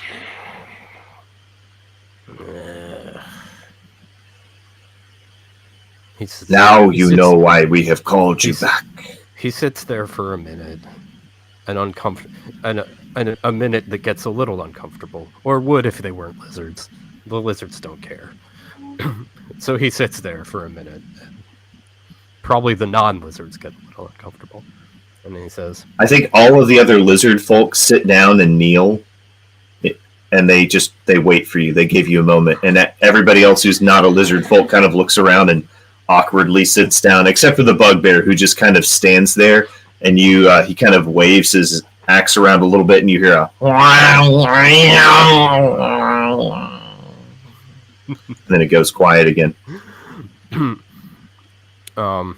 Yeah, so after a moment he looks at the thing, and he looks at the looks at the elder and says, "Yes, that is bad." And then he looks at the thing for a little longer and says, "You still should not have called me here." And he flicks his frill flicks a little bit to say, "Do you understand me?" Yeah. Says, oh, sorry. I thought you were saying. No, he's at the elder. Is sort of like a. You get what I'm saying? The elder looks at you and says, "Karak, there are no good Rauk. Rauk. Karok is dead." He laughs. You see him begin to chuckle to himself. And he points over. It is no matter. He points over at a old female lizard folk who looks to be extremely old and matronly, and he beckons to her, and she comes over, and he says, I'm not going to give it a name. I'm just going to say in lizard folk what he says. He says, "Mother, would you mind delivering this one? It would appear he is still in his birthing liquid." And he kind of slops up the gravy and looks at her and laughs. And she begins to laugh too. And she says, "Oh my!" And she kind of starts doing like a little puppet show, really dramatic. "Where is this one's mother?" And you see every lizard folk in the room begins bursting out laughing riotously, and everybody else is totally confused because that's only funny to lizard folk. Karak growls, Enough! "Then let him be born. He has cried." And she kind of does the equivalent of slapping the baby. She kind of pats him on the back and says, "This one is Rock, and he is born again this day. There, you happy?" And she kind of pats you on the head and shuffles off. No. Why would I be happy? "Babies rarely are." And she kind of wanders off past down to the tables below. Yes, it's like some game. They all play at games. They throw their stars like we roll the bones. No, I am tired of it. You should not have called me, but I am here now. And this is not good. he looks again at the thing. Fine. I will go. I will deal with this. And Then you will need an old friend. And then I will leave, and you will not come find me again. I have other things that I must do, and I should not remain here. So, if you wish for me to see to this matter, you will agree to my terms. Is that acceptable? I have summoned you here under my authority as a warrior of the clan. So yes, And your you terms. have summoned the dead. But you were born. You And he laughs claim at you. authority over the dead. You do so at your peril, and at the peril of our people. Are you willing to do that? I am willing to save my people with one of our own. We have called you because you are ours. We bore you, bred you, trained you, deployed you. Did You are of us. You bore, you bred, you trained the one they called Tashash. But he is dead too. Just Enough. save. Enough. I'm tired. Just save our people. He I will grabs do you. that. And then you will leave me be. Fine. And he pushes you away and says, agreed. Away. And he does whatever kind of formal motion a lizard folk makes when it signifies. Some strange things that are incomprehensible to the non-lizard folk around them. Right. You see him make the signs to complete the contract and break the relationship. Yeah. So basically what he has done is he has said, after you do this, you will be as a Ronin to me, but I expect you to uphold honor until you complete the task. And he does and Karak does the same. And so you have made yourself an outcast from your people after this mission is over. Apparently. Okay. All right. So you see a slender and intelligent, kind of very light-framed female lizard folk walking beside a squat religious man with a big kind of fancy religious hat on. And he walks over to the two of you and he says, I don't mean to be a downer on the situation. It seems you had a whole thing going on there. But here's the situation. They're going to be here in about 4 days. And as far as I can tell, we've got just enough resources to do something about it when they're quite far away, a little bit closer, rather close, or we can just deal with them on our doorstep. Would you like to hear more, or have I already lost you? You don't seem to be able to pay attention to much more than gravy. What needs to be done? All right. And he kind of holds up a little sign, and it's got 4 little squares on it, right? I'm going to... You wish us to kill those? Points at the cephalid. Fine, we will do this. So you wish to engage them early and martially and pin them at the pass, maybe? Prevent them from even gaining access to a land far away from us? Contain the threat farther away? An excellent tactic. This one's actually quite clever. And he kind of gives you a little deferential bow. The bells speak. Make me an insight check. That is going to be a 20, dirty 20. Okay, yeah. I mean, you can just clearly see that this guy is trying to ingratiate himself with Ra'ak by, saying, "Oh, that was saying an idea and then ascribing it to him, right?" So anyway, Kara'ak, the bells speak. This one points up, holds up a small map to you, and it's a map of a number of high mountain valleys with narrow passes between them. And Ra'ak, as soon as you see these, memories are flooding back to you because you used to move herds through these high mountain passes back and forth. Rock, You know them extremely well. he nods. Rock begins to nod and says, Yes, I know where that is.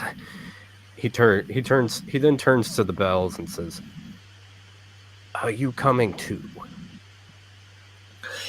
Well, this would not be my particular forte. I would be more. He looks at him like, "Who are you?"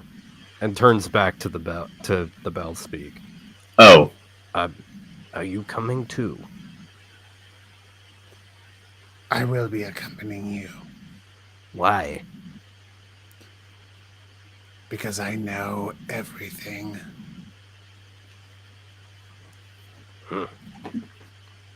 And I hear everything. By the way, you were never dead.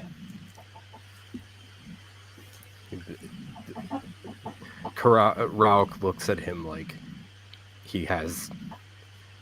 Actually, oh no, the bells would recognize this look. He looks at him like he has more than one head.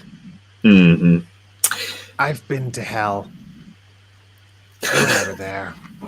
All right. Well, be that as it may, whoever has been dead or to hell or whatever, right now, And you see this religious man holds up a map, and it is the map of the region with all these high mountain valley passes, and he points at the southerlymost kind of pass that a bunch of them feed down to, and he says, if we were so inclined and we were to marshal ourselves very, very quickly, we could possibly summon a direct teleportation to a pre-existing magic circle at a religious site.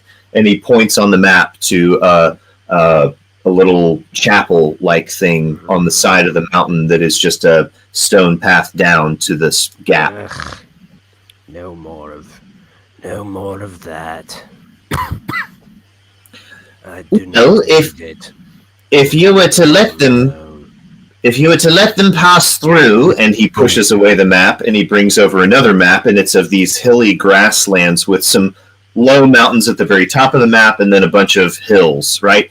And you see that there's a symbol floating in the middle of the hill of a dragon skull, but it's just the skull. It's not a dragon, it's just clearly his skull.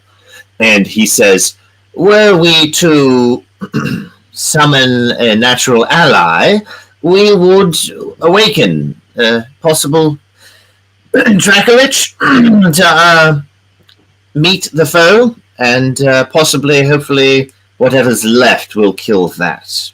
So that's a bit of a numbers game.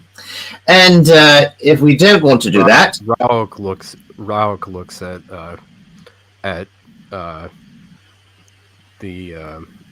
at the bells and gives him a look as if that guy over there has more heads than you do. and then he pulls out another map, and it's a map of a bunch of little ponds everywhere with only fingers of land running between these ponds. The land is very narrow, and it's mostly swamp and lake. Rauk ignores him and turns to the bells and says, What do you think? If you are to accompany me.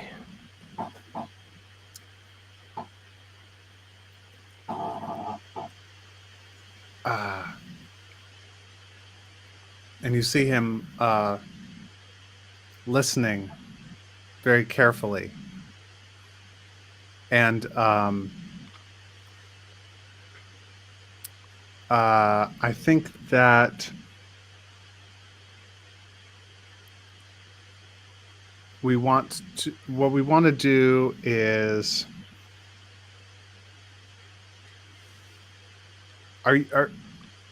Rauk, are you still like scoped as a ranger? "What do you mean, scope to serve?" Like you've got ranger he's- equipment and all that kind of stuff. Oh, I guess so. The I best assume so. is to go and meet the enemy as soon as possible, and that we may destroy them as far from our valley that must be defended as we can. That is to my thinking. Let us do that then. Shall we go? Yes. All right. Are you? With that, He looks at Do you the favor the idea of the teleportation, no. which might take us there instantly? No. Very well. We shall meet them on foot. Well, what if instead of teleportation it was something else, but was very, very fast? I do not need such things. If you can keep up, then keep up. Little priest, this one can fly. Let us He has go. no need of teleportation. and I'm going now. Are we And- bringing a bigger force with us, or is it just the two of us? You see that a number of the fellow Dino riders around you kind of step back a little bit, like Zaz Xenobrax, the huge bugbear with the giant axe that's making noises. He kind of shrugs and says, I don't know how much use I'd be to you on some, real big, like that. I'm a big boy. and he kind of like slaps his belly. And Gruck Bouldernuck, the giant Goliath, looks over and kind of folds his arm and goes, I don't know if I'd be able to fit on anything that you'd be able to put me on. But I'm with you if I can. and the elven druid steps forward and says, I can keep up, no matter the mode of transportation. And there is a kind of bird of paradise, peacock plumed Aarakocra, who steps forward and says, I'm fairly certain I can keep up with the likes of you. And Deacon Fetwind, the gentleman who's been speaking to you, says, I suppose I could work something out, but it would be ideal to do with a bit of magic to get you there all the quicker. But if you're bound and determined to take to the skies, we do have a way to... sure, we could do that. Yeah, okay. So while all of these people are talking, Rock walks off to the edge of the clearing, turns into a Quetzalcoatlus, and flies away. Okay, Silisaber, the night elf druid, just kind of steps forward to the cliff, and you see this giant thunderbird with massive wings, almost, maybe just a couple of inches more narrow than yours, Karaak. Rock. She, in an explosion of thunder and smoke, flies after you. The bells speak. You look over at the remaining dino riders around you. You see Rock takes to the skies, and Deacon Fetwind sighs and tosses you a magic item. And I'm going to give you a little bit of agency at this moment as to whether it is a broom or a rug or a magical disc of metal or what kind of thing it is, but it is going to facilitate travel for you. Are they winged boots that you can run and fly with? No, I think what's appropriate here is the rug. Oh, So- you know what? So, what I mean, Okay. what I guess what the guy hands to him is a like a Persian carpet. Yeah. And the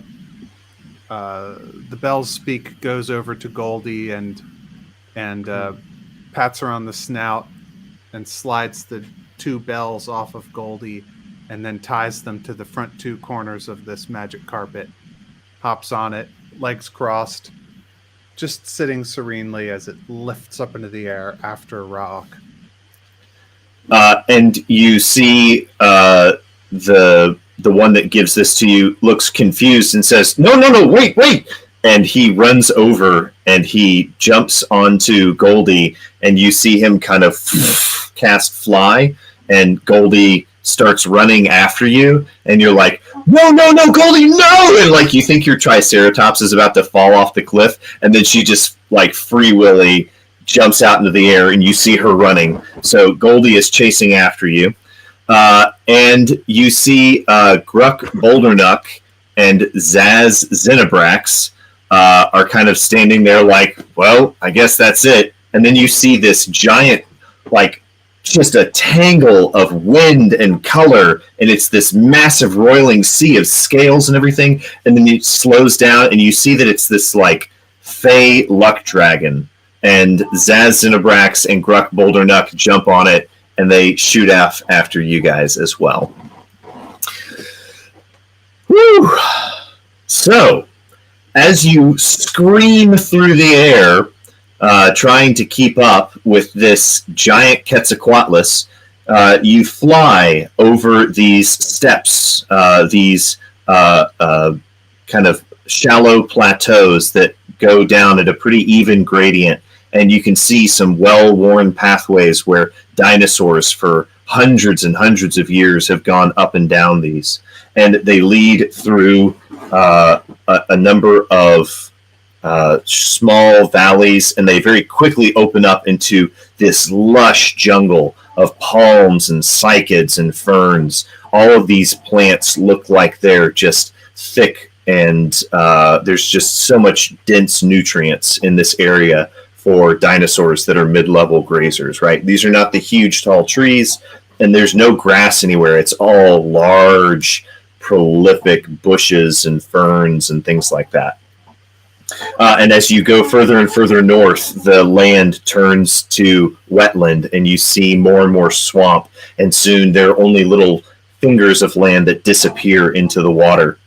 And as you go further, the land begins to rise, and you travel over mist-saturated hills where you can't even see the ground. The fog is so thick between these bony hill protrusions. And every now and then you hear and see ghostly lights and hear ghostly screams, and you get a profound sense of undeath, evil, and strong arcane happenings going on beneath the ground. To a light in this land would be treacherous. But as you fly, you come to the land where the mountains come up suddenly and sharply. Large, monolithic, jagged mountains with sharp, narrow faces coming down into valleys. And you see ahead a forest that becomes thinner and thinner and becomes a series of plains that lead to valleys that lead to sharp, bouldery faces, and you see ahead the place where you're traveling. You see up on the side of the mountain a monastery, and leading down a path that hides behind the boulders in places, but you can see in places there are large stone markers built up, and you can see a few of them, and they have lamps burning on top of them. You see leading down to this valley, the choke point that you're flying to. Do you fly to the choke point to the bottom of the valley? Do you fly to the Citadel Monastery? Do you fly around? Do you do something else? Here's something that happens before that. Okay. Rauk, you notice at one point that the flying carpet comes up to within about 100 feet behind you. And then it draws a little closer, 50 feet, then 30 feet, pretty close behind you. And then you start to hear a little sound of a bell. Yep. And Rauk, as he's as he's gliding along, he sort of dips to the side and flares back and doesn't come all the way back alongside you, but it's sort of like it's sort of a it's not exactly an invitation, but it's you. So the message of pull up beside me if you want. He doesn't really pull up beside you, but what does happen is you see a glowing blue mage hand carrying a small brass bell that floats right up. That's just ringing, ringing, ringing, ringing as it comes towards you, and it floats right up to your eye. And I'm hoping that because Rauk is paying attention to this ringing bell, that he will not notice something else making a stealth check.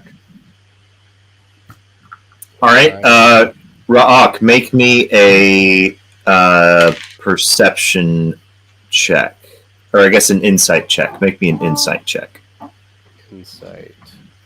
No, he should have. He has to make a. I think it's just a wisdom save. No, it's versus. Where is it? What happened to where my thing is?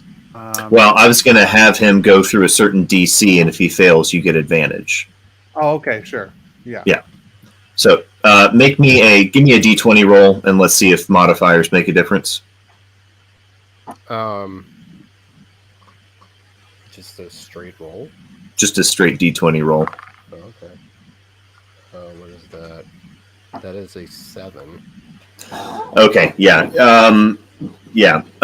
This was a somewhat difficult DC, so no modifiers are going to get you from 7 to like a 16, 17. So that's okay. Nothing. That's okay. That's just something else is going to happen. So with advantage, the Bell's Speak is going to make a stealth check. Okay. So wait. I mean, if we're talking about. How's your passive perception versus a 15? Passive perception is 14. All right, so 15 beats. So you pull off a successful sleight of hand check against against Raak. Should I make a sleight of hand check? Is that what you're trying to do something stealthily, right?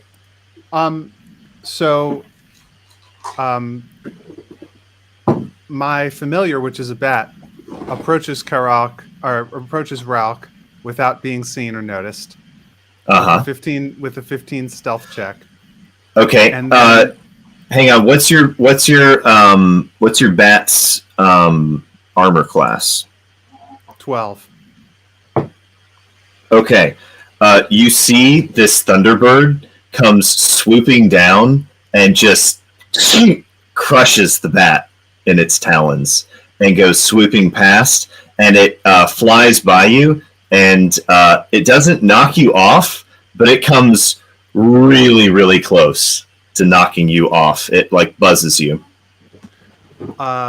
So is this Thunderbird, do I know who it is? Do I know what it is? Yeah, that is the Druidess. She has a much higher passive perception. Yeah.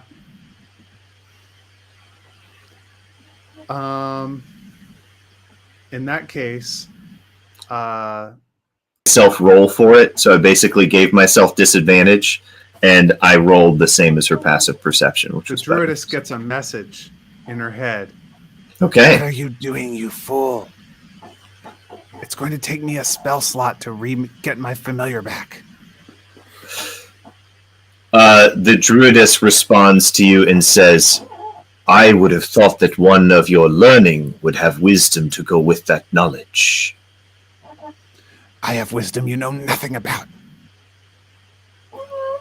Doubt. And then that's, whatever. She doesn't respond anymore after that. That's all. Yeah.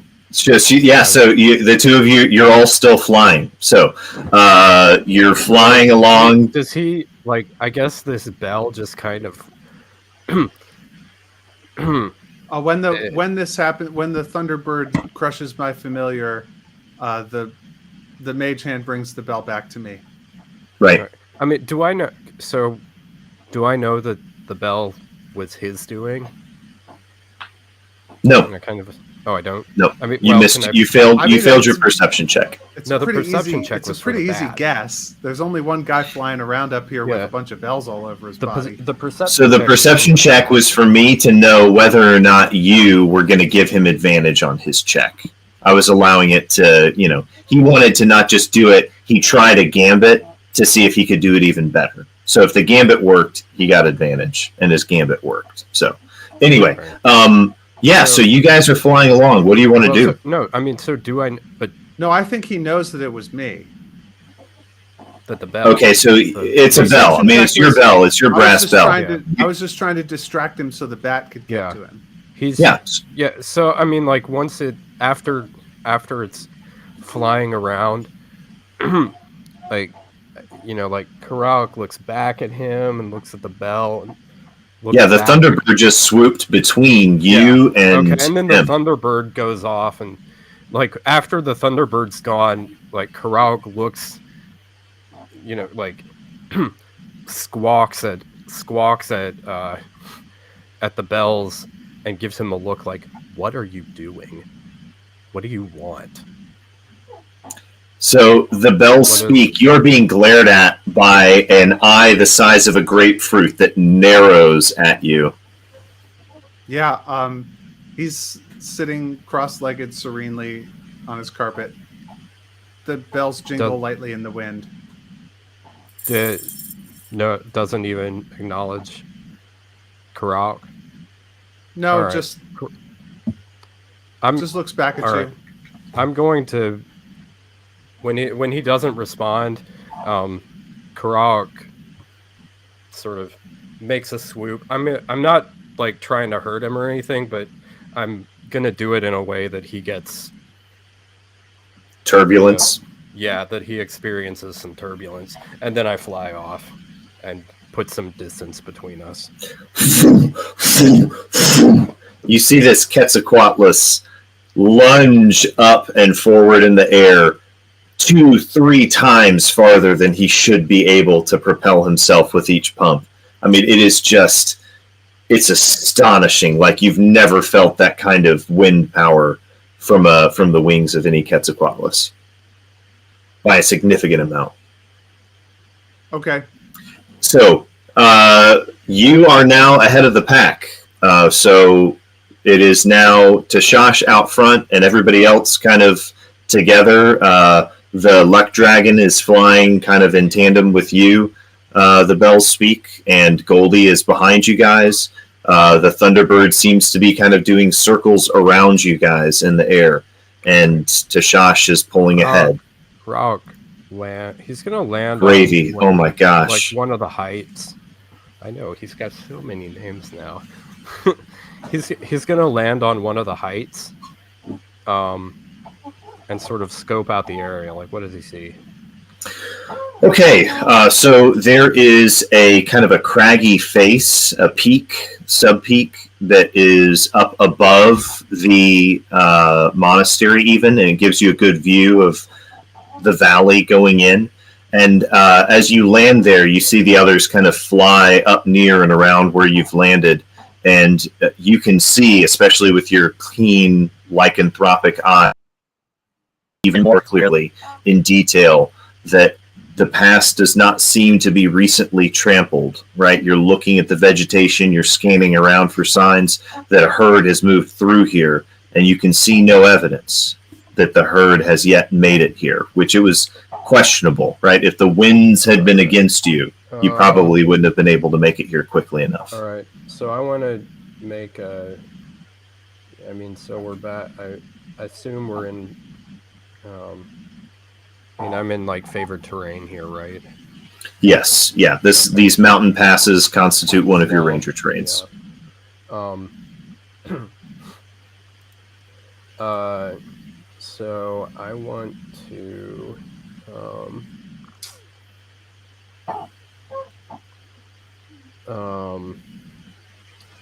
The bells speak. You may speak if you wish. This is just open while you guys are thinking. So what, Dave? You know what you want to do? Yeah, I think so.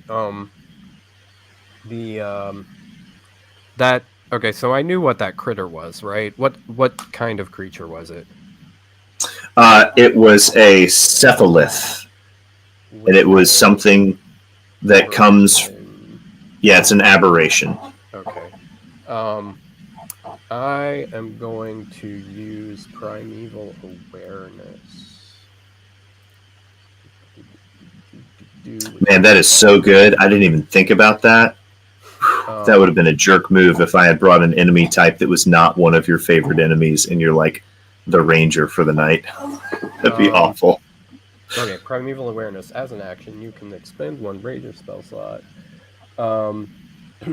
to sense whether any aberrations, celestials, dragons, elementals, fae, fiends, or undead are present within 1 mile of you, or within up to 6 miles if you're in favored terrain.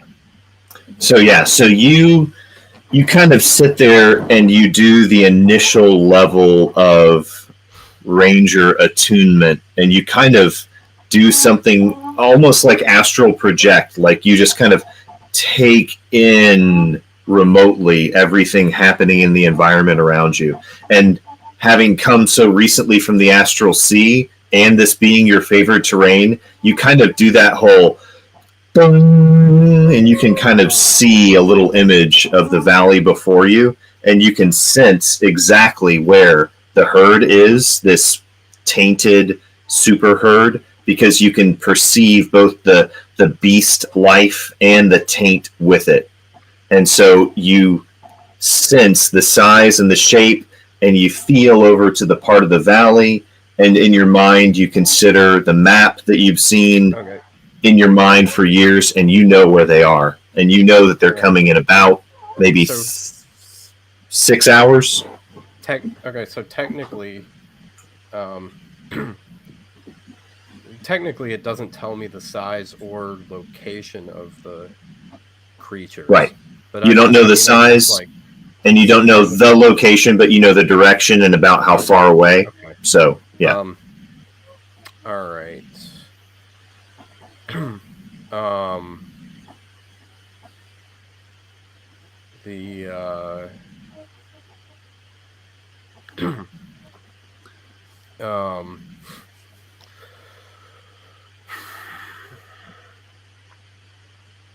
This is probably the best spot to catch them, though. The strategically, it's this is sort of a choke. We're at a choke point. Are you saying this to yourself, or are you saying this out loud? This is Dave talking. Okay. So it will get. Can I get you to think this through as your character in character and everything? Okay. So basically, while Ra'ak is sitting there, pondering this, kind of chewing on this, you can see he's kind of mulling this over to himself, and you see Deacon Fetwind and Still the Saber come over, and they alight, and they say, "We do have some options, although it would mean a splitting of our resources." And she points down at the monastery down there, and Father Deacon Fetwind says, "Yes, there is. It will be a shame to blow it up. It is a very ancient relic and treasure of history and culture, but there is a self-destruct in the guts of the monastery, in the side of the mountain. It would cause a significant collapse. It's hard to say whether it would be a complete solution, whether we could actually stop it, but it certainly would help. It would narrow the point." So what I would like to do is there right now it's a pretty wide choke point, and he wants to destroy this monastery to tumble some rocks collapse down the side of the mountain and basically take what is wide enough for a herd to pass through and make it either impassable, or at the very least cut significantly into how much of the herd could get through, maybe even get it down to a very narrow point. Who knows? So here's what I can do, and I would like to use this to get I would like to use Well, uh, Karak, you have many strange senses. Do you know anything of the location of the evil herd? How far away is it? How long until it gets here?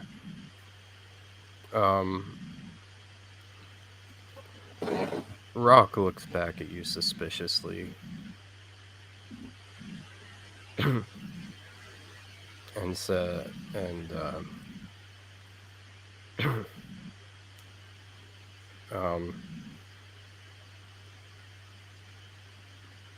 pauses for a second and then says,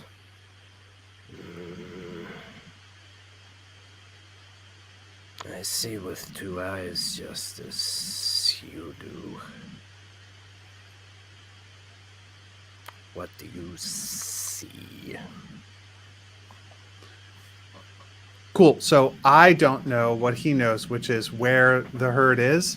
So I'm going to get that information in my own way, which is Drat. This would be strategically much better if I knew that we were going to be able to have a long rest before we actually fought them.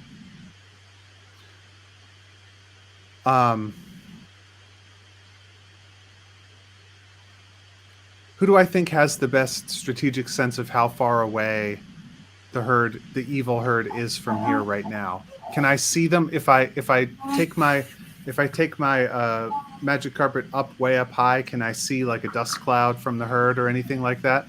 Yeah, if you got high enough, you might be able to make a perception check. Yeah. Yeah, I do that because our ranger is no help. Yeah. So you see Rock, the kind of peacock bird of paradise, Aarakocra, he takes to the sky with you, and Scylla Saber kind of stands there, and Gruck and Zaz are just kind of like laughing and giggling, riding on the luck dragon, because for them it's like just an adrenaline ride and childlike wonder. They're having fun. 17.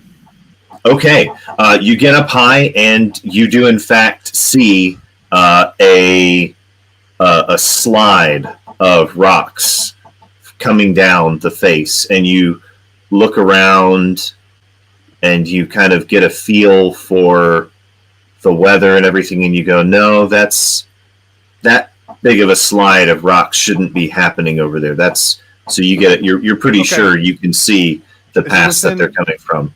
Is it within a mile of here, or is it further out? It's more than a mile. How long would it take me to get within a mile of it? Okay, so now we're starting to get into hard numbers. So I was not planning on adjudicating the distance this way. I'll make you a deal. You want to get to them directly and engage them. Okay. No. Definitely not. It'll take you. I have the spell clairvoyance, where I can look at things that are a mile away. So I want to get within a mile of them. It'll take you about an hour. It'll take you about an hour to get within a mile of them. So you would lose 2 hours scouting them, going there and back. What's my sense for how many hours we have until they get here? About 6. Okay, never mind then.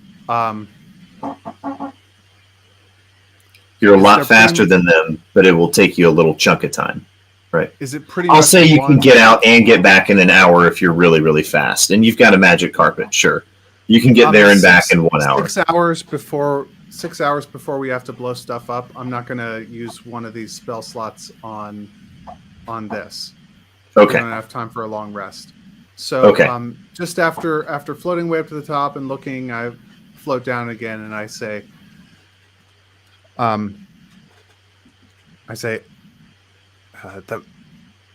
the monastery will exist in all time and in the minds of the gods and in the memories of those who are dead and in the books that they copied there and in schematic diagrams in the genie's brains. And so I say, let us destroy it and fill this pass so that we may pick them off single file as they go through. Hmm. So Nothing you is see, ever lost. over your shoulder as you're coming, or you see as you're returning. Okay, so you guys are there. Sorry, you're there. You're surveilling. You're looking out, and Deacon Fetwind and Scylla Saber, you see them depart. You see Deacon Fetwind is sitting on this little pew looking thing, and it's just like levitating him. So he's like sitting in a chair, and that chair is flying. And of course, Scylla Saber just jumps off the cliff and turns into a thunderbird. But they fly down to the monastery and disappear inside. And a few minutes later, you hear a couple of almighty dum dum, like something really significantly heavy has fallen, and that echoes through the valley. And then you see them appear, and you see them flying away, and they fly past you, and they go, "You might want to be a little bit farther away. Than just fly. Come on, go!" And they're shooting past you, flying away.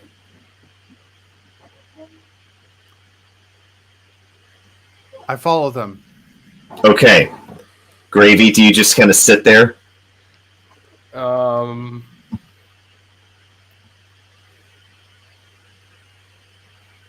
Yeah, I think I do. Okay. So you guys are, everybody else is, hundreds and hundreds and hundreds of yards away and is still flying and flying further away. And you see down below you suddenly this jet blast of air comes flying out, and then this tremendous force, this erupting, rippling wave of energy just goes flying outwards, and you see massive pieces of stone that are multiple tons go ejected, flying up into the air. And you see this crack form up the face of the mountain, and you see a full, quarter of the mountain begin to shear and, groan, and then you see multiple other pieces cracking and falling within it. And this piece comes down and boom, brings down more with it. And you see a almighty, huge wave of devastation erupt across the side of this mountain, and it crumbles and it fills up the pass to where there's a small saddle. You would have to climb up rubble, which would be difficult for terrain for at least 10, 20 feet, right? And that's here. All the rest of it is just too difficult to ascend. So you've made a successful pin choke point. Nice. With that climactic scene, can we put a to be continued on this adventure? I think so. I think this is 10:03. At a later date. Can I add one final touch to the end of it? Sure. I mean, yeah, we can.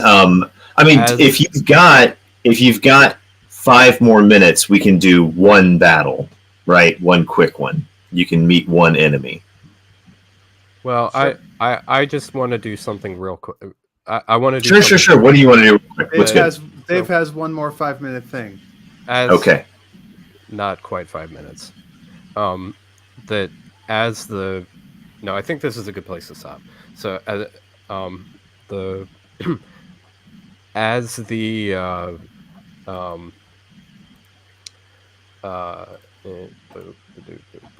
where is it?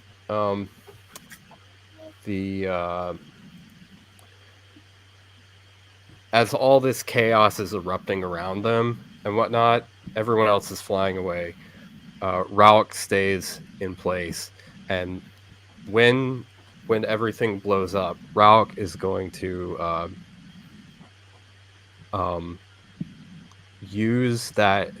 In the midst of all that chaos, he casts Pass Without Trace and disappears into the jungle. Ra'ak does? Yeah. Nice. Wow. Okay. I think that's good. I think that's where we'll stop. Interesting.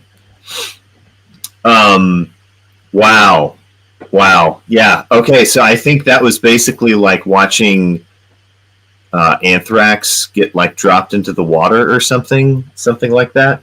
So what's going to happen here, and this is good to know for the future, is when he sees because Pass Without Trace doesn't actually make you invisible or anything. It just gives you an incredible Stealth bonus check. to your stealth check. You can still be scryed. The Bell's Speak is going to burn a second level spell slot to cast See Invisibility. When Rauk does this to try and see where he went, but it is not going to help because Rauk is not invisible. And he's just as visible as anything else, just super stealthy. And See Invisibility doesn't make you better at finding things. It just lets you see things that are magically invisible or ethereal. But just in case, do I see anything interesting in the ethereal plane around here? So as you Or anything turn invisible? on, as you turn on this vision and you look up, you see the equivalent of the Aurora Borealis, that kind of thing. Like if you're somewhere else in the world, you're looking at the same sky, but if you're up north, this effect is happening, and it's like you're suddenly up north and you're looking up and you see what look like, the bellies of great, sheets, coming down, and you see undulation, but you also see flow within it, and you see this kind of deep saturation of golden color to it. But there's like at the edges, it's like emerald and turquoise and purple and blue and red. But the kind of overwhelming color is this golden energy. I'm trying to think. Yeah. So I take it, make your Pass Without Trace check, make your stealth check. You get like, what, a +10? Yeah. Pass Without Trace is a +10 bonus, and then I double my my stealth proficiency for being in my favorite terrain. You're a stinking ninja. I forgot about, you're a lizard. Of course. You're a lizard. You can disappear. But just for the sake of the thing, what is the actual Yeah. Roll it. check that you have? Roll it. Roll 1. Matt. So, I just rolled a 20 on a perception check. You can give him a 4. I could.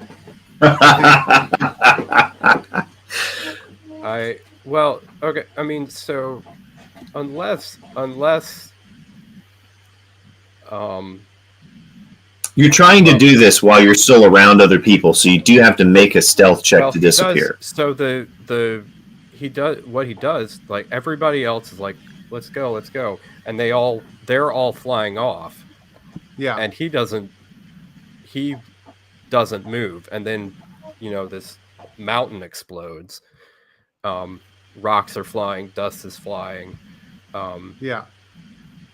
And he's using he's using all that mess as cover to make his. So I'd say situationally, other people would be at disadvantage. The way that you always use anything for cover when you're hiding. Right. So I mean, so that's happening. So make your stealth roll, right? Okay. So I got a 32. Okay. Nice. So yeah, I don't see you. In the midst of all that, he can't beat a 32 DC. So you make an impossible escape, right? Untraceable. You literally just like ghost ninja into the dust and rocks and debris. You just disappear. Everybody is running away from the explosion. In fact, with a 32, if you're using the explosion, whether you mean to or not, you make it look like you disappear into the explosion. Like you leap off into the blast thing Or and the you blast disappear into the blast. Takes him. Yeah. And when Right. the dust settles, he's just gone. Because Nothing there. bullet time, as this is happening to you, we see rocks just smashing into you, and we see them just kind of explode, and you look unfazed, like it's not hurting you. Like these rocks are hitting you, and they're just bouncing off of you, right? And so what would have been sure annihilation for a normal person, you just take this blast and eat it, and then disappear into the rubble and the dust. And that is where we are going to stop for the night. Ladies and gentlemen, the horror, Ra'ak, he who has come back with a special gift, is now loose in the world. We will see if, whenever we put the camera back on him. Until then, he'll be in deep cryo freeze, nuclear radiation, chemical warnings on the locker that we keep his storyline inside of. Don't worry, we're going to put a 3-headed dog to guard it. We'll never, ever, ever do part 2 of this again, because if we do, we'll break the world. So, welcome to part 1 of a never, ever going to be finished 2-part Dino Riders interlude. We love you all. Thanks for being part of our stories. We'll catch you later. Join us next time.